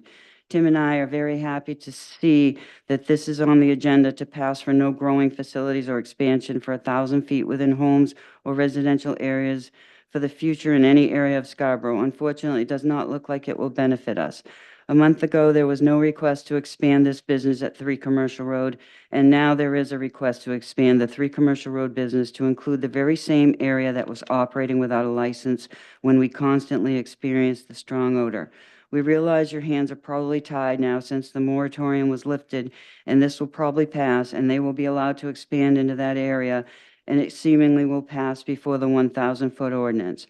We hated to complain back in 2023, and as you know, we didn't complain for a while that summer thinking it would go away, nor did we complain every time we smelled it, which was almost every day for months. But I will say, if this area, which was previously unlicensed and now may get the license needed to expand, we will not hesitate at all to complain should we get that strong odor again. I hope we do not need to, but if it comes to that, and to be clear, if it comes to that, we will take the proper steps required to fill out the complaint form online with the town. We will also email the entire town council as requested by 3 council members and send a text message to Chris McNeil, the business owner there, as he requested to give him ample notice to rectify any issues, which is more than fair given his past public comments aimed at us. Our property is clear-cut and open all the way to our back property line abutting 3 Commercial Road. I'd like to remind everyone on the town council that this business is located 150 feet from our home and 50 feet from our property line, We more than have a right to enjoy our home and property in the future as we have in the past 39 years. Sorry I went over, I tried to rush. But I do want to just take a minute just to thank anyone and everyone that was involved in the naming of the pier for my brother. you, That's Ms. all I can say without losing it. Thank you. Thank you, Ms. O'Brien. Welcome, Mr. Rabideau. I wasn't going to, but here I am. So precisely why we kind of have been asking for 1,000-foot setback going forward. So the statement is correct. The new ordinance seems to be working well. But it's a total reactive problem-solving method, you know? It's you get a odor, you make a call. Hopefully odor gets fixed. In a more proactive way, we need to put these 1,000-foot setbacks in place for new businesses and expansion of even existing businesses. These locations, for all good intents when it was done, are not proper locations for these businesses. So they're too close to residential areas. We can't risk adding density to something that's already been a problem. So that's my comment. Appreciate it. Thank you. Thank you, Mr. Rabideau. Any other public comment on this topic? Seeing none, I'm going to close public comment. Is there a motion? So moved? Is there a second? Second. A motion, a second. All right, discussion? Anyone have discussion on this topic? Yeah, Counselor Anderson. Honestly, you know, it's unfortunate for Ms. O'Brien, the sequencing of the 1,000-foot in this particular license, because I think just timing wise today, under our ordinances, this having staff having done the work and coming forward for a first reading, it's meeting all the check boxes. So that is an unfortunate factor, but again, I do feel that hopefully we do have a good mechanism in place now to monitor and track odor so that if it does happen, which hopefully it doesn't, and hopefully there is no need to contact, that, you know, that wouldn't, we may not have an issue. So I think this will be a real opportunity to see the ordinance in full effect. And if the issue really was related to that facility, if that really was the case, you know, hopefully that will be uncovered quickly once they start operating and we can enforce it and remove the license if we have to do that. So I'm happy to move this forward through first reading. I would like though to get a legal opinion on the process and where we are. The fact that we went out and did a first reading already on the 1,000 feet, then this came in, the sequencing feels a little bit off. So I would just like a legal opinion to really understand what that means and you know, what controls we may have in our second reading or at the next meeting, to make sure we understand that before we take action on it. A question. Counselor Seiler. has her sorry. hand up.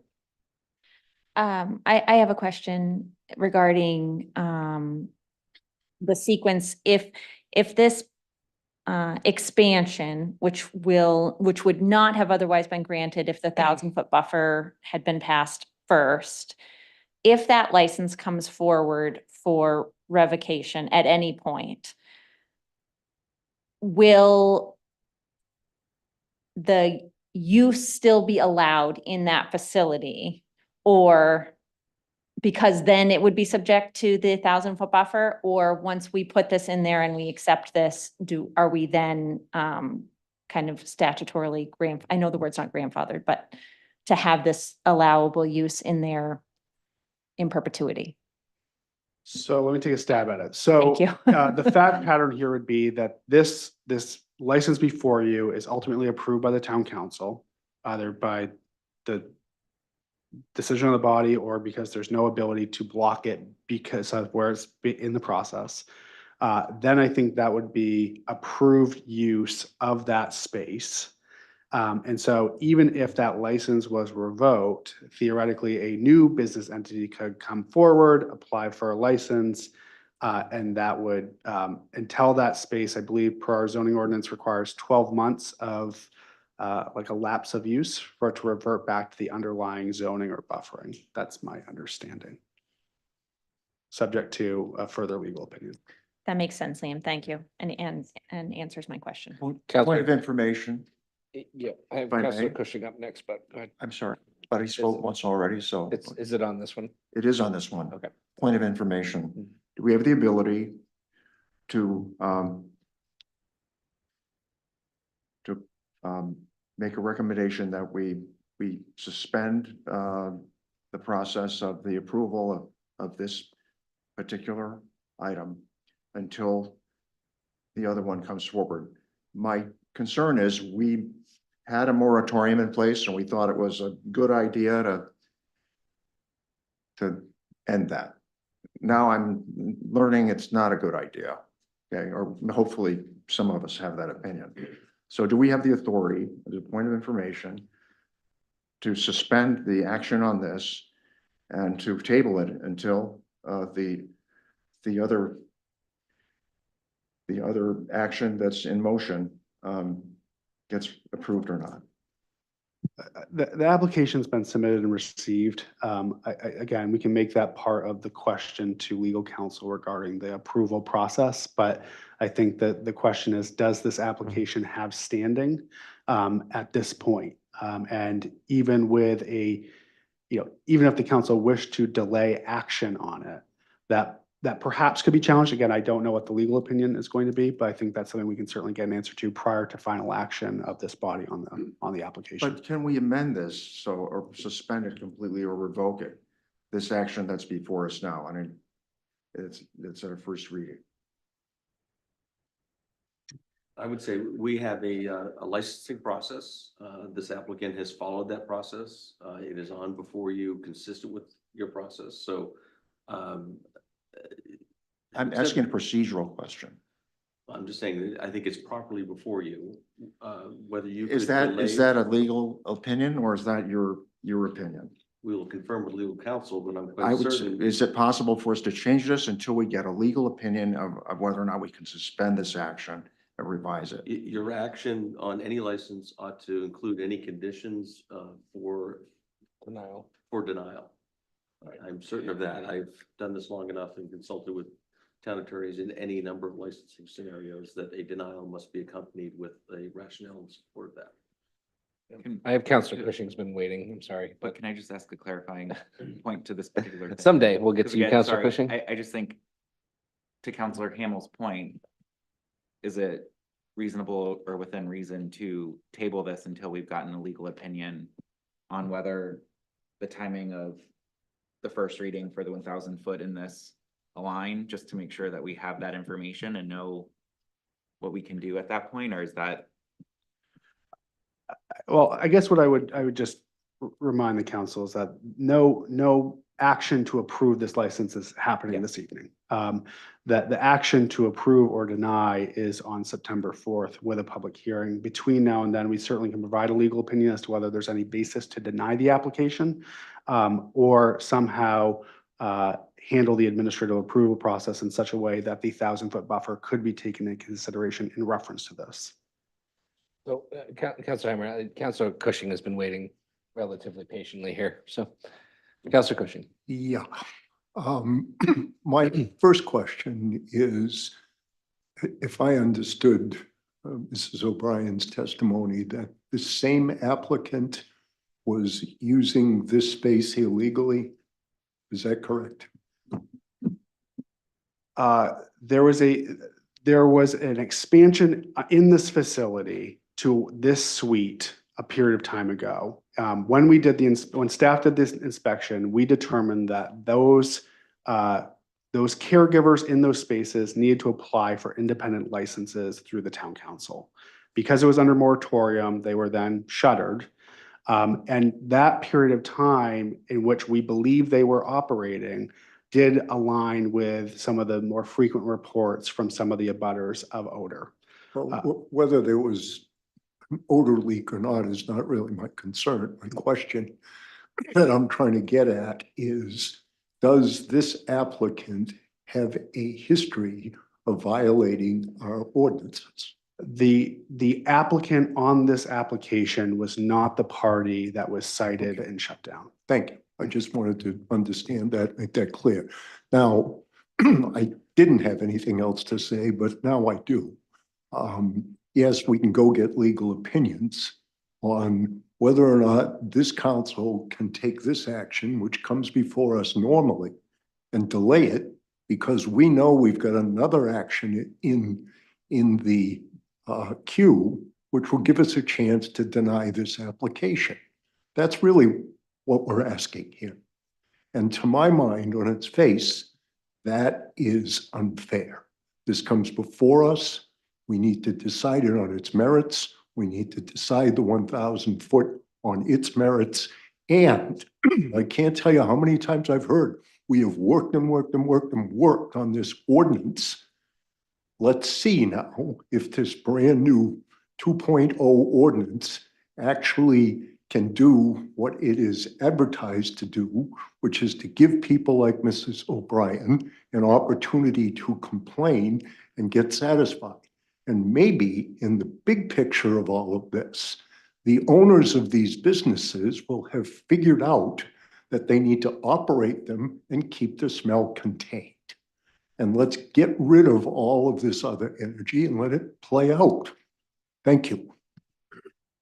Counselor Anderson, you had your hand up? Oh, no, you're good? All right. I understand the desire for a legal opinion on this. I don't think it's a huge ask to get to the bottom of the question that was originally asked, whether or not there's a, with the 1,000 foot setback and the licensing request, the timing of it all. It's not a huge pull. What I will say though is, and I specifically cited this in my no vote on, I'm sorry, my yes vote to extending the moratorium, was that this was a potential situation. And the majority of this council said, fine, we're gonna roll the dice and let it go. And at this point, I look at it and say, it failed. I'm gonna get over that at some point. I didn't say it had to be tonight. At some point, I'm gonna get over that. All right. Speak for yourself. But, right. But we do have somebody that's followed a process, submitted a license, and I don't see a reason to hold them up. And I agree that this timing is hugely unfortunate. To say I saw it coming is an understatement, but here we are. So with that, in between first and second read, I have no problem asking Tom to get a legal opinion on this for us to consume prior to the second reading.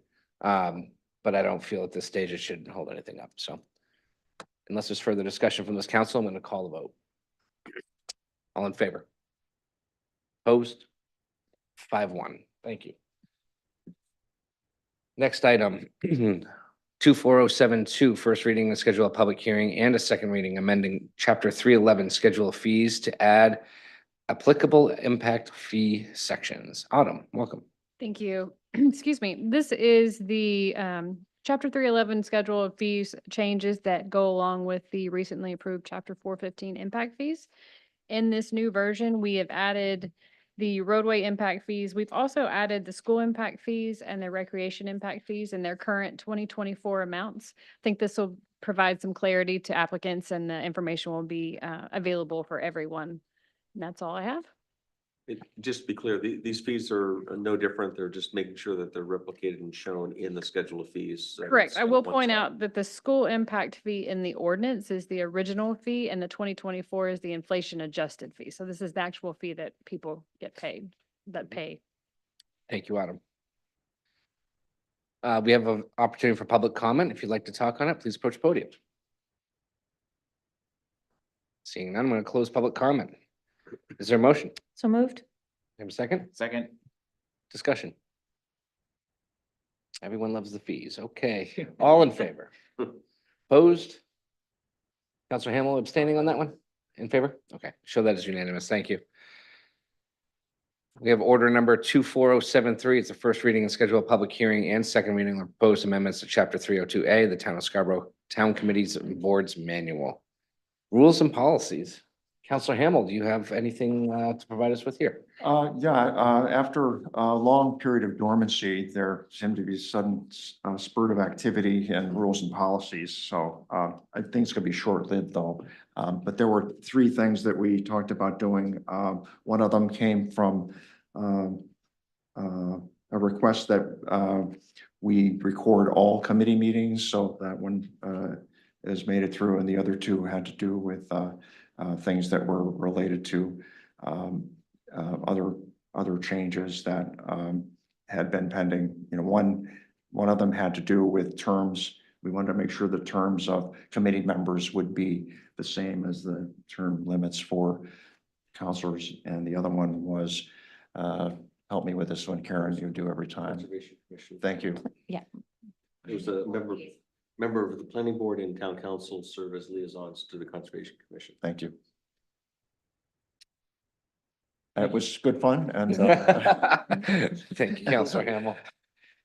we would probably do more, but you know, we're running out of runway. So just to quickly summarize, three proposed amendments. It's not to have a committee or board member serve more than 3 consecutive 3-year terms, which is very similar to what we have here on the council. It has the liaison representation from the council and the planning board to be a liaison to the Conservation Commission. And then the last one is to broadcast boards and meetings, some cleanup language there, making sure that we're trying to do our best to publicly broadcast what we have. Yes. And just additional point here, and the 2 remaining committees that were not typically recorded were the Shellfish Commission and also the Coastal Waters and Harbor Commission. And I don't know that there was any reason for that, frankly, other than just a bad habit. So. No, I think, yeah, I think some of the committee members some years ago weren't comfortable. That's not a good reason, but, and then really staff support. I think we're now in a position of having staff being able to properly provide that support. All right, we have an opportunity for public comment. If anyone has any thoughts on those 3 proposed changes. Seeing none, I'm going to close public comment. Is there a motion? So moved? Second. Thank you. Discussion. All in favor? Show that as unanimous. Thank you very much. Next, we're on to order 24074, first reading and schedule a public hearing and second reading on the request to approve the charge for the ad hoc school building committee phase 2. I am actually going to ask school board chair Shannon Lindstrom to join us to help with A, some of this presentation, but also B, maybe highlight some of the what you heard at your school board meeting the other night and any proposed changes that may have come from the discussion that you've had there. Absolutely. Thank you for having me, and it's great to see you all. So we, Nick, Counselor McGee, Counselor Seither, and 3 board members, along with Tom and Diane, met to write the charge that's in front of you. Because we're a little bit off schedule with you right now with our meetings, we've already had our first read of this. So we do have some suggested changes that came out of it. Some of it's based on community feedback we heard, and some of it's based on the conversation we had around that feedback. But essentially the document in front of you, the charge is to guide the work of phase 2 to get us to a solution for a school building, for a school building solution to go to referendum in November of 2025. So this would be the work that the committee would do. I would draw your attention to a couple of items in here that are important to note. A big one is that we have a membership. If you recall from phase 1, when you approved that document, the membership was open to anyone who was interested in participating. This time, given the scope of the work and the fact that we are bringing a consultant on board, we are asking or suggesting that we actually limit the membership a little bit. So the membership is slightly different. Another area of note is that there are 4 periods throughout between when this starts in November of 2025, when we will ask the leadership team to come and present to the council and the school board. So you'll note there's 4 dates in there, and those 2 of them are school board meeting dates, 2 of them are town council meeting dates. So on school board meeting dates, we would ask you to attend, and then I've asked the board to attend on the council dates. And this would be an opportunity to bring the public along as to where we are in the process, what's going on, what work has been done, anything at all that needs to come before the public so that hopefully they feel like they have more say and more knowledge in the process as it's going versus at the very end. Other things in here, there is there is an application process for those few seats that we will, or those new seats that we will seat. The other members of the committee are the subcommittee chairs that we had from phase 1. We will have 4 members from the leadership team, 3 residents at large, 3 alternate members, 2 members of the council, and 2 members of the school board. One of the proposed changes actually that the school board is proposing is to add an additional 4 members. So to give some rationale behind this, one of the concerns we heard is that from a community member was that we weren't giving weight to those that brought solutions forward. And so there was some concern that perhaps on the surface, this might give the appearance that we were stacking the community to support a specific solution while not giving equal play to the others. So we talked around it quite a bit, and ultimately where we landed was, why don't we invite the 4 people who had the solutions, that came forward with the solutions, why don't we invite them to sit on the committee? So it would be an additional 4 seats. So it would go from 19 to 23 people. That is the most significant change you'll see. That changes the quorum as well. So that's a change. The other feedback that we heard in public comment was around the use of the words semi-permanent modulars, which was not, there's just a concern that, again, perhaps the appearance of it might suggest that it's something that we didn't intend. And so we are proposing to change that wording to construction modes and just explain that we are assessing the pros and the cons of those construction modes that are either a permanent solution or an offsite or an onsite construction solution. So getting rid of all of the semi-permanent verbiage. Other than that, the last piece of feedback we heard was around the public process, that one of the unintended perceptions in the first draft of this was that we were potentially cutting out some of the community members from public participation. So as we know, because we do this, we, the school board, you, the counselors, do this all the time, we have public comment at all of our meetings. But for those that are not familiar with the process, they felt like perhaps we were inadvertently cutting them out. So what we did at the very end of the meetings and records, we suggested adding the wording, including public comment, so that everybody knows what our intention is with that. And that we would allow for in-person and remote participation, and we would record those meetings. So all of those things that we would typically do anyway, we're just putting the verbiage in, or suggesting to put the verbiage in. Thank you, Shannon. welcome. Appreciate all the work that you've helped put into this, meetings and of course, phase 1 as well. So here we are again, phase 2. But I think what's exciting about this opportunity is, of course, we're making progress, you know, and that was, you know, some feedback that we've heard from the community is where's your progress? Is there urgency? What are you doing? Well, here we are. Here we are. So we made it. With that, I'm going to let public comment take over, but thank you for Absolutely. being willing to present that. Is there anyone here that would like to discuss this item? Particular? Seeing none, I'll close public comment. Do we have a motion to? I would just note that the version Yeah. in your packet does include the suggested changes the Board of Education adopted in first reading. So a motion to adopt what was in your packet would capture this as well. Yeah. Is there a motion to adopt what was in the packets? And So moved. Second. All right, discussion. Counselor Seiler? Counselor I'll let Anderson? John go first. All right, Counselor. I mean, thank you guys, the board and the council leadership for working on this. I think this is a great proposal and next step. I also really appreciate how, you know, in some conversations, we've talked about different touch points with the SBAC committee to bring them back and give them an opportunity to fully be part of the process.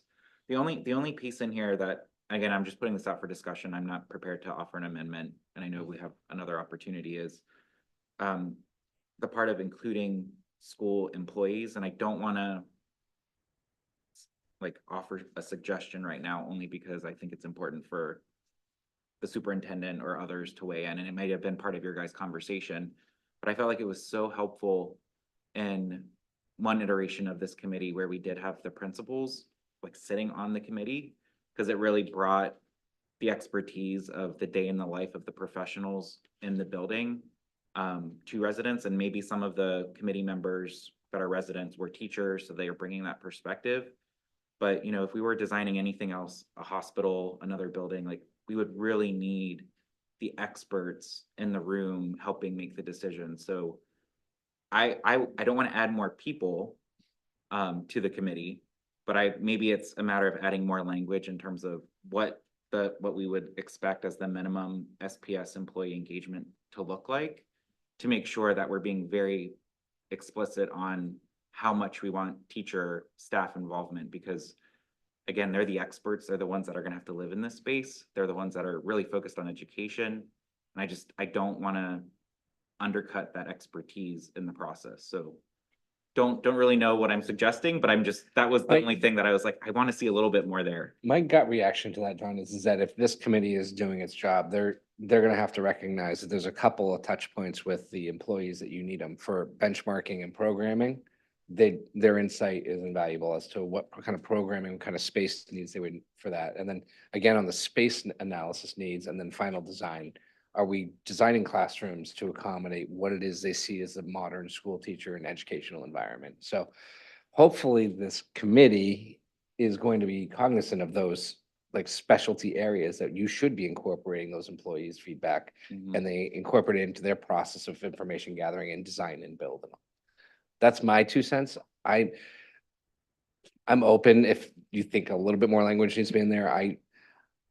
Based off of what I witnessed on the first phase, I think the leadership team and I think the personnel in the room and the public in the room were so engaged and so active that I would be surprised if they didn't look at this one line that says incorporate them into your, and didn't figure out that there's multiple touch points for those employees to contribute. But I'd be more open to just letting them figure out when exactly that needed to be brought into their process. It's my 2 cents. Counselor Seither.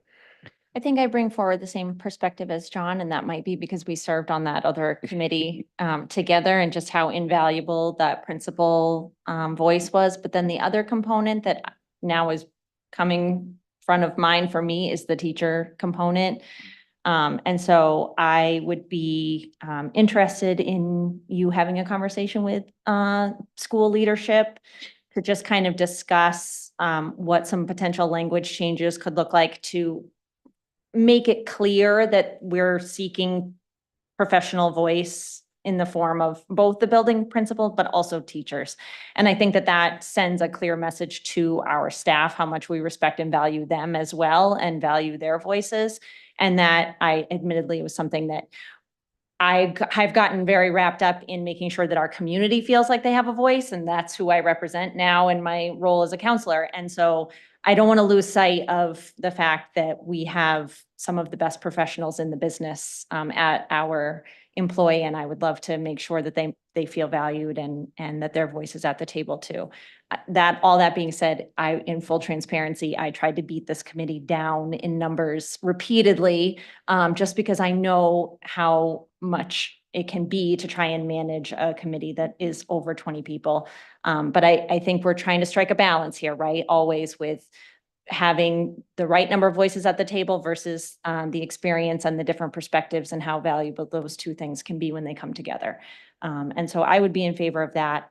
I think great point made, John. And then everything else looks great. And I appreciate the conversation that was had at the board level to bring this to us today. Any other discussion? Counselor Hamel. I think you've done an incredible job with a pretty complex task.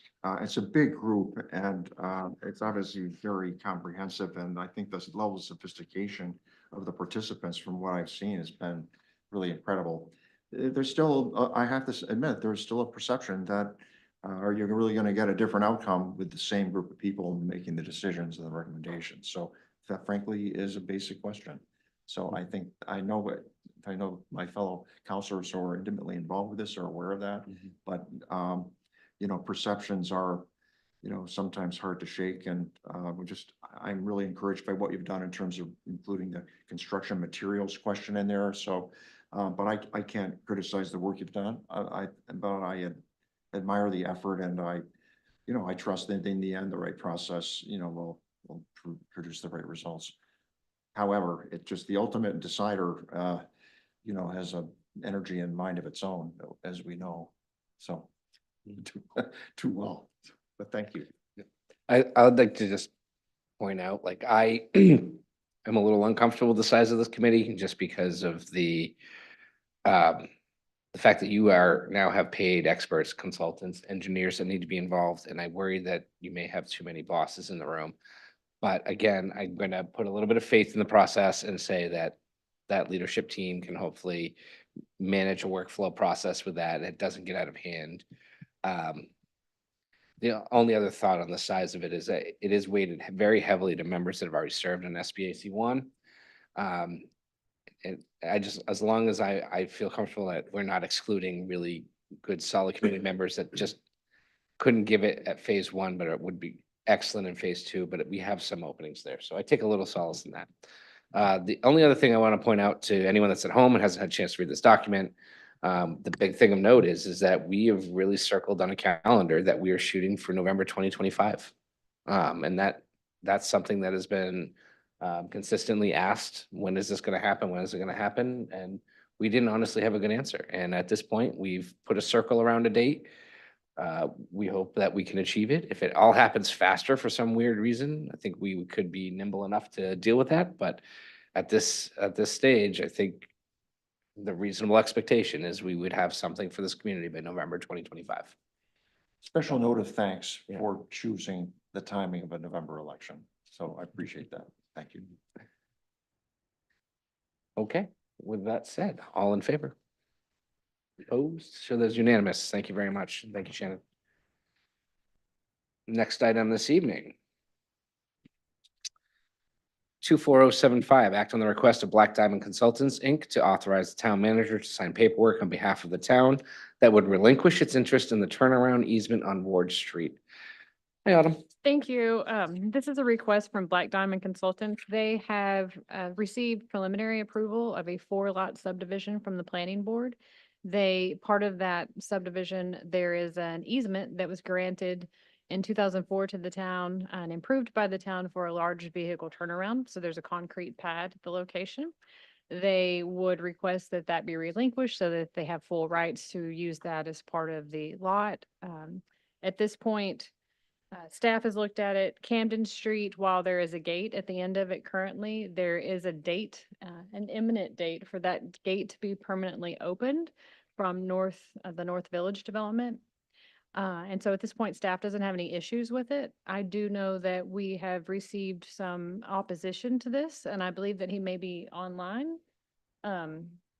He intended to be online. Mr. Palier is a neighbor, yes. And I told him that he would have opportunity to speak at this committee meeting. Thank you. And we do have opportunity for public comment. So Mr. Blair, I believe it is. I'll let you go ahead and have at it.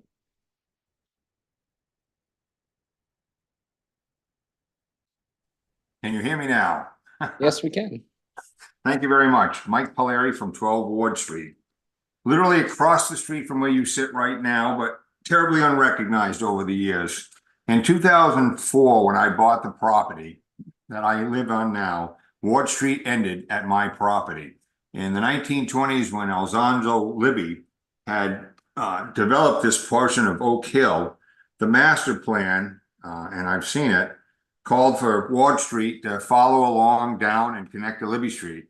For whatever reason, that never happened. And as a consequence, the undeveloped roadbed was left abandoned by the town, even though it was part of the town-approved subdivision.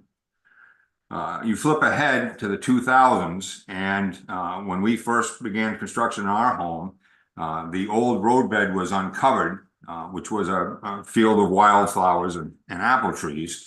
And from there, things progressed to the point where Ron Owens and Mike Shaw, God rest his soul, came to me and Mr. Austin and asked us to ease over, or to first make claim of half the road and then to ease it over to the town so they could eventually pave it.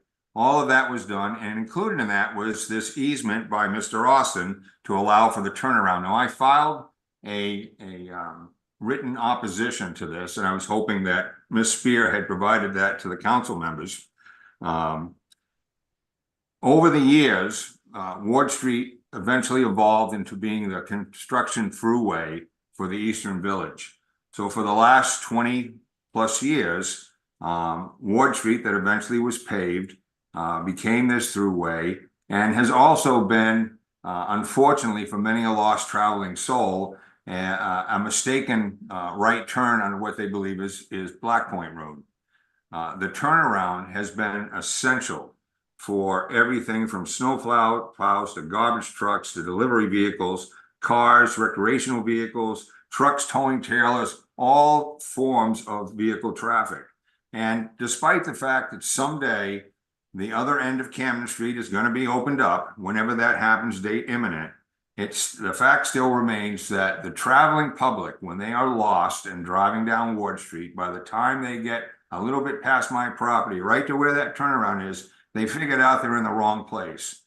And in 2023, your applicant for the subdivision parked an RV there, and it denied access to all of those vehicles that I mentioned earlier. And in fact, this was the reason for a complaint that was filed with the town. So my position is that this is still a highly used convenience, not a convenience, a requirement for the traveling public to be able to reverse direction. I think it's unfair to place that requirement on the Eastern Village, which is still under construction as we speak.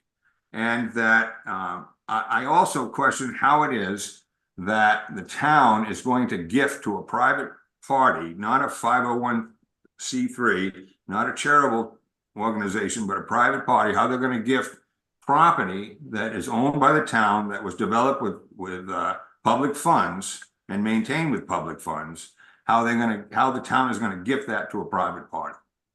So in conclusion, my argument remains that the turnaround is a critical piece of the infrastructure here. It is used on a regular basis. I've offered to the town examples of this. In fact, I sent Ms. Spear a thumb drive that had years and years and years of pictures and videos and whatnot that have been collected on Ward Street. Unfortunately, the IT person from the town said that she couldn't open it. I don't know if it's because it came from me or just in general, they don't like to open foreign objects.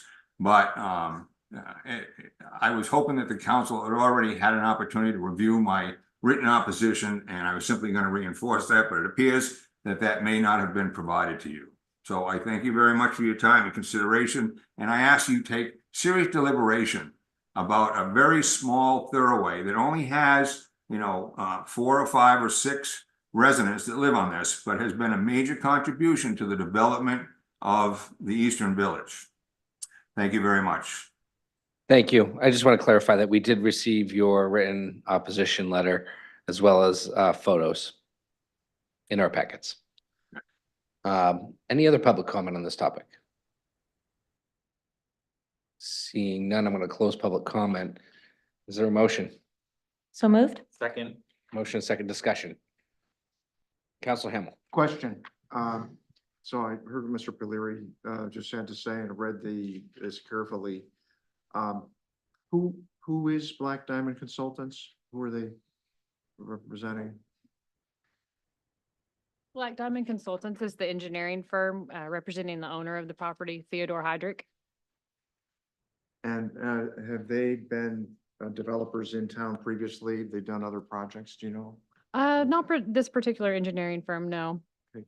And other question I have is, so what does happen, when this opening occurs, with Eastern Village? What happens to Ward Street? It just becomes Ward Street, a public entrance to a private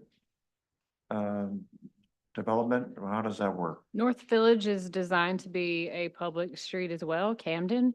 It's not been accepted, but we've been working with the developer on a punch list. So when I say imminent, I mean the end of summer.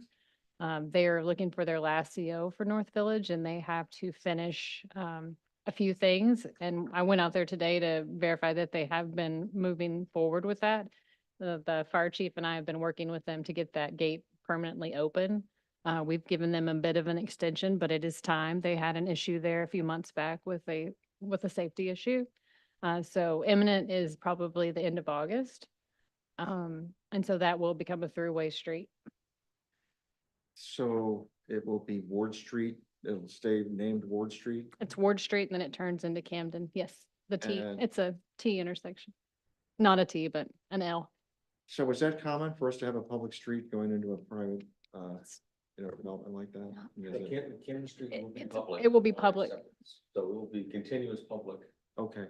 It will be brought forward for you all to accept it at some point in the future. I think the relevant point here is now that there will be a public streets and safe and through access, the public's need for a turnaround area arguably is not there anymore. Doesn't serve that purpose. Obviously, private parties perhaps have other concerns. And I'm just sorry, the town of Scarborough only has an easement. There's no ownership here. We're turning over. It's just No, the we're asked easement to of somebody. release our interest, Correct. so This is they already can do what they property did. that belongs to somebody else. Yes. Yes. It always did. Still does. And to Mr. Poliri's point, there is a valid concern about the speed of construction vehicles on Ward Street. I think that's valid, and I think perhaps maybe that is something that we could provide assistance with in the future, because I think that's the real issue with some of the images that he has shown me and had discussions with, is the speed and the types of vehicles that are moving down there. It's separate from this, but I think it's. Well, yeah, I was gonna say, what does it have to do with the small turnaround, Doesn't right? have Its anything. speed is Right. a different factor. So the only other question I have is, are we certain that, I mean, as I read the documents, it seemed as if Mr. Poliri was asserting that he had an ownership stake in the turnaround. No, And it's not what he's saying. no, sir. Thank you. Any other discussion? Seeing none, I'll close discussion. All in favor? Opposed? Show this is unanimous. Thank you very much. Next item on our agenda this evening is order number 24079. It's an act to request to ratify the collective bargaining agreements between the town of Scarborough and the Scarborough Police Benevolent Association, Scarborough Professional Dispatchers Unit of Scarborough Firefighter Association, IAFF number 3894, and the Scarborough Professional Firefighter Association, IAFF Local 3894, and authorize the town manager to sign said contracts. Liam. Great, thank you. I did try to include as concise as I could summation of the changes for all three of these agreements in your packet. But they still ended up being about 4-page memorandums. So I just want to make some brief introductory remarks. Just to provide some context, this is really the culmination of about 10 months of discussions with these three units. And I think we started keeping the council apprised of these developments and our objectives about 6 months ago. As the chairman just listed in the order, these three independent contracts cover our public safety personnel, all of our essentially rank and file on the ground, picking up the phone, call center dispatchers. It's nearly half of our full-time personnel across the town. And what's, I think, somewhat unique, and I know we often cite the community survey for lots of different reasons and purposes. I do think it's important to note that our public safety personnel receive the highest level of satisfaction from the community, bar none. At 93% of our community said they're satisfied or extremely satisfied with the level of service public safety provides. And so I think that that's really noteworthy, that we really are successful in hiring and retaining really great staff and really great people to serve this community. Some additional context in terms of what was really the backdrop to these discussions. It's no surprise to anyone that the labor market right now is extremely competitive everywhere. And I would argue probably more so within the public employment environment and specifically our public safety group. We are seeing unprecedented advancements over the last 18 months with more aggressive contracts, wage increases for public safety dispatchers, police officers, firefighters, and we were really thrown to have to contend with that. When we did our analysis at the onset, we found that our personnel were somewhere between 3 and 8% behind kind of the immediate cohort, and that's which we kind of characterize as our market. And so we really felt like we had to be fairly aggressive, as other communities have been, in increasing our wages. And so this was really an exercise in our direct compensation. There's few noteworthy investments on how we did that. And some things that I think we're particularly proud of. You'll see in all three of these contracts some incentives for military personnel. Those are other people actively serving or veterans. And two specific initiatives, what we kind of broadly characterize as wellness initiatives, with some really significant investments in our public safety personnel's physical fitness and really mental health. And so I think that those are really unique initiatives that we had I think a shared objective at the onset of really investing in our people and taking care of them the way they take care of our community. And we're particularly proud of that. I just want to briefly thank the leadership teams in public safety. Those are our police and fire chiefs, deputy chiefs, other members of the command staff and administrative personnel who help advance this initiative. And in conclusion, I'd just like to point out that all three agreements do come in within the approved FY25 budget. And we're fairly comfortable in drawing that conclusion. So those are my introductory comments. Thank you, Liam. We do have an opportunity for public comment on this item, so if you'd like to speak, please approach the podium or use the raise my hand feature on Zoom. Seeing none, I'm going to close public comment and turn this over to the council. Is there a motion? So moved. Second. A motion, second discussion. I think just right out of the gate, thank you, Liam, and of course, the administration and public safety for all of the efforts that you've put forward to bring this to where we have it tonight. So I know it was a monumental, huge lift. So well done. Any discussion on any of this? Yes, Councilor Hamilton. Yeah, I want to thank Liam in particular and his support that led this effort. Working closely with public safety crowd. There's no question of the need for us to do something to be competitive. There's no question about that.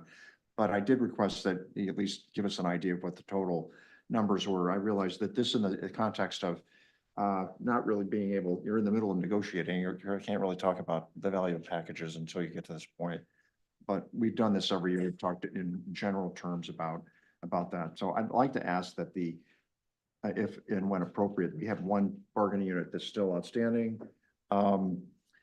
But that Liam we would be able to include Liam's note to me in terms of, the range of increases. And maybe you could top line that for the committee. So at least we have a number associated with the appropriation.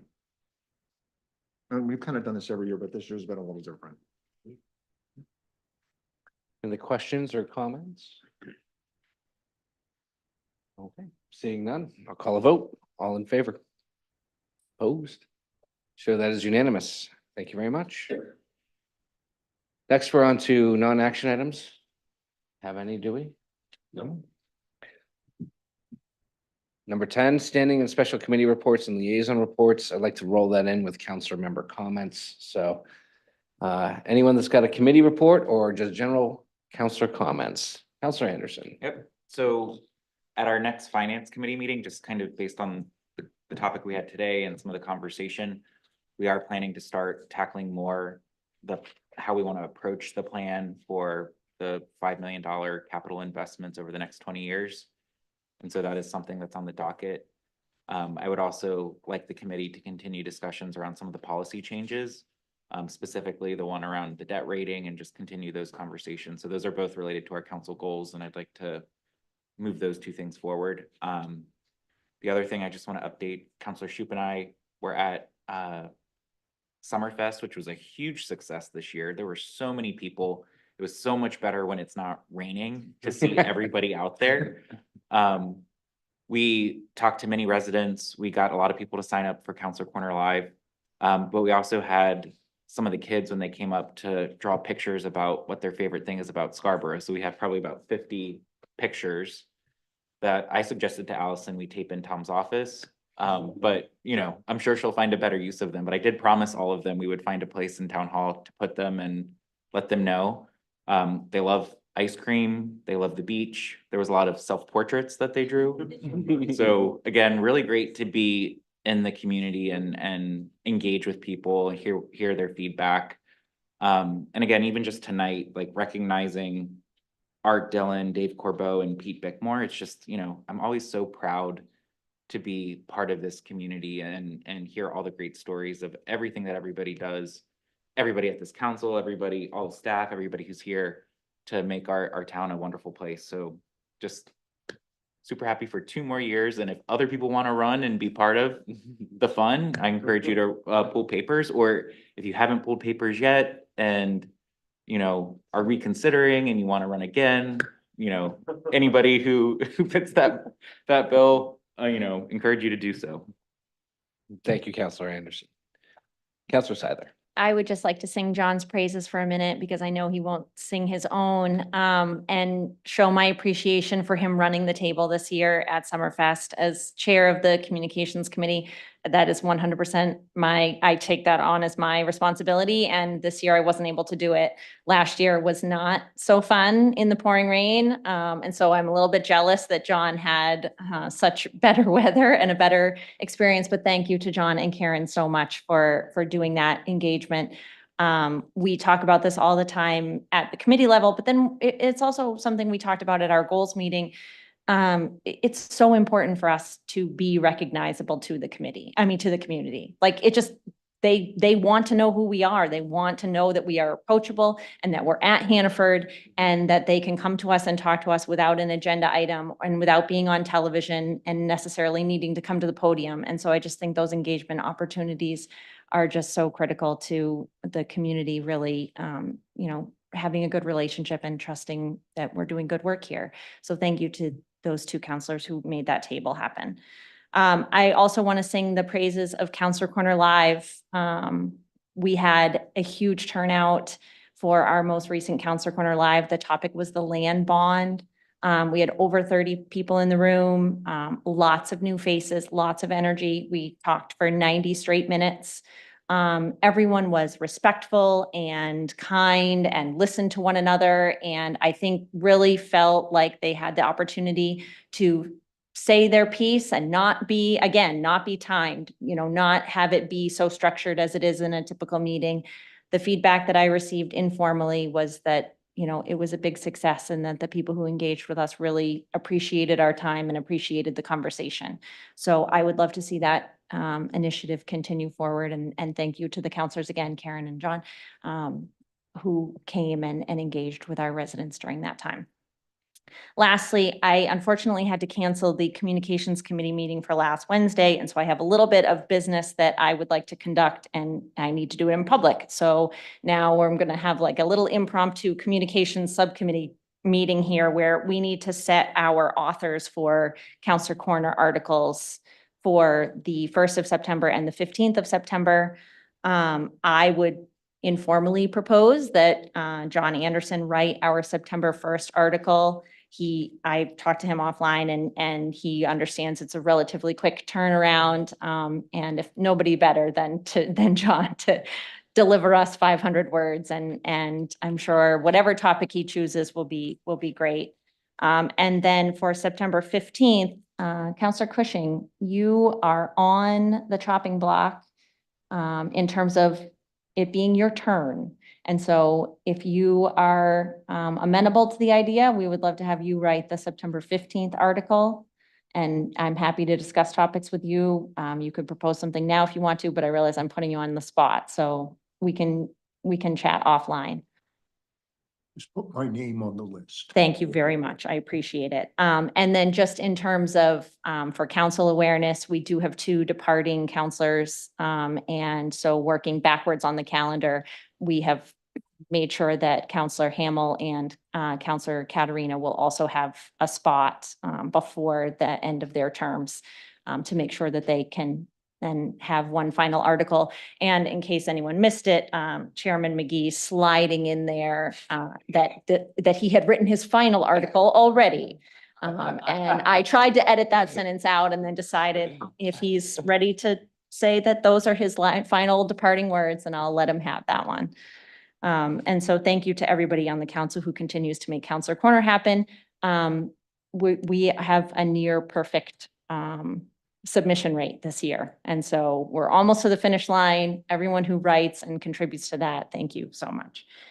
And I think with that, I'm good. Thank you for the time. You're welcome. Counselor Cushing. Yeah, as long as we're thinking about the election coming forward, 3 new folks, and reflecting a little bit on my joining this council, I think that it would be prudent of us to give some thought to new counselor orientation. It seems that there's a long list of stuff that I know I could have benefited from, that would have saved me some time, would have saved all of you having to give me a little history lesson for the first 3 months. And so I'm not sure how that should happen. I don't think it's a complicated task. It's sitting down and making some lists and deciding how it's going to happen.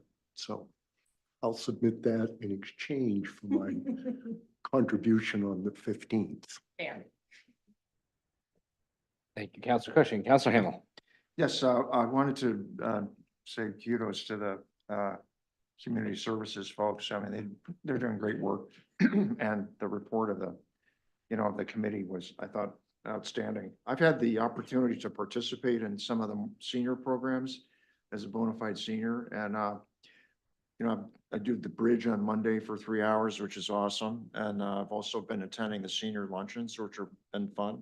So their work is great, regardless of what building they're in or, what other things we see coming our way from them. They're doing a good job.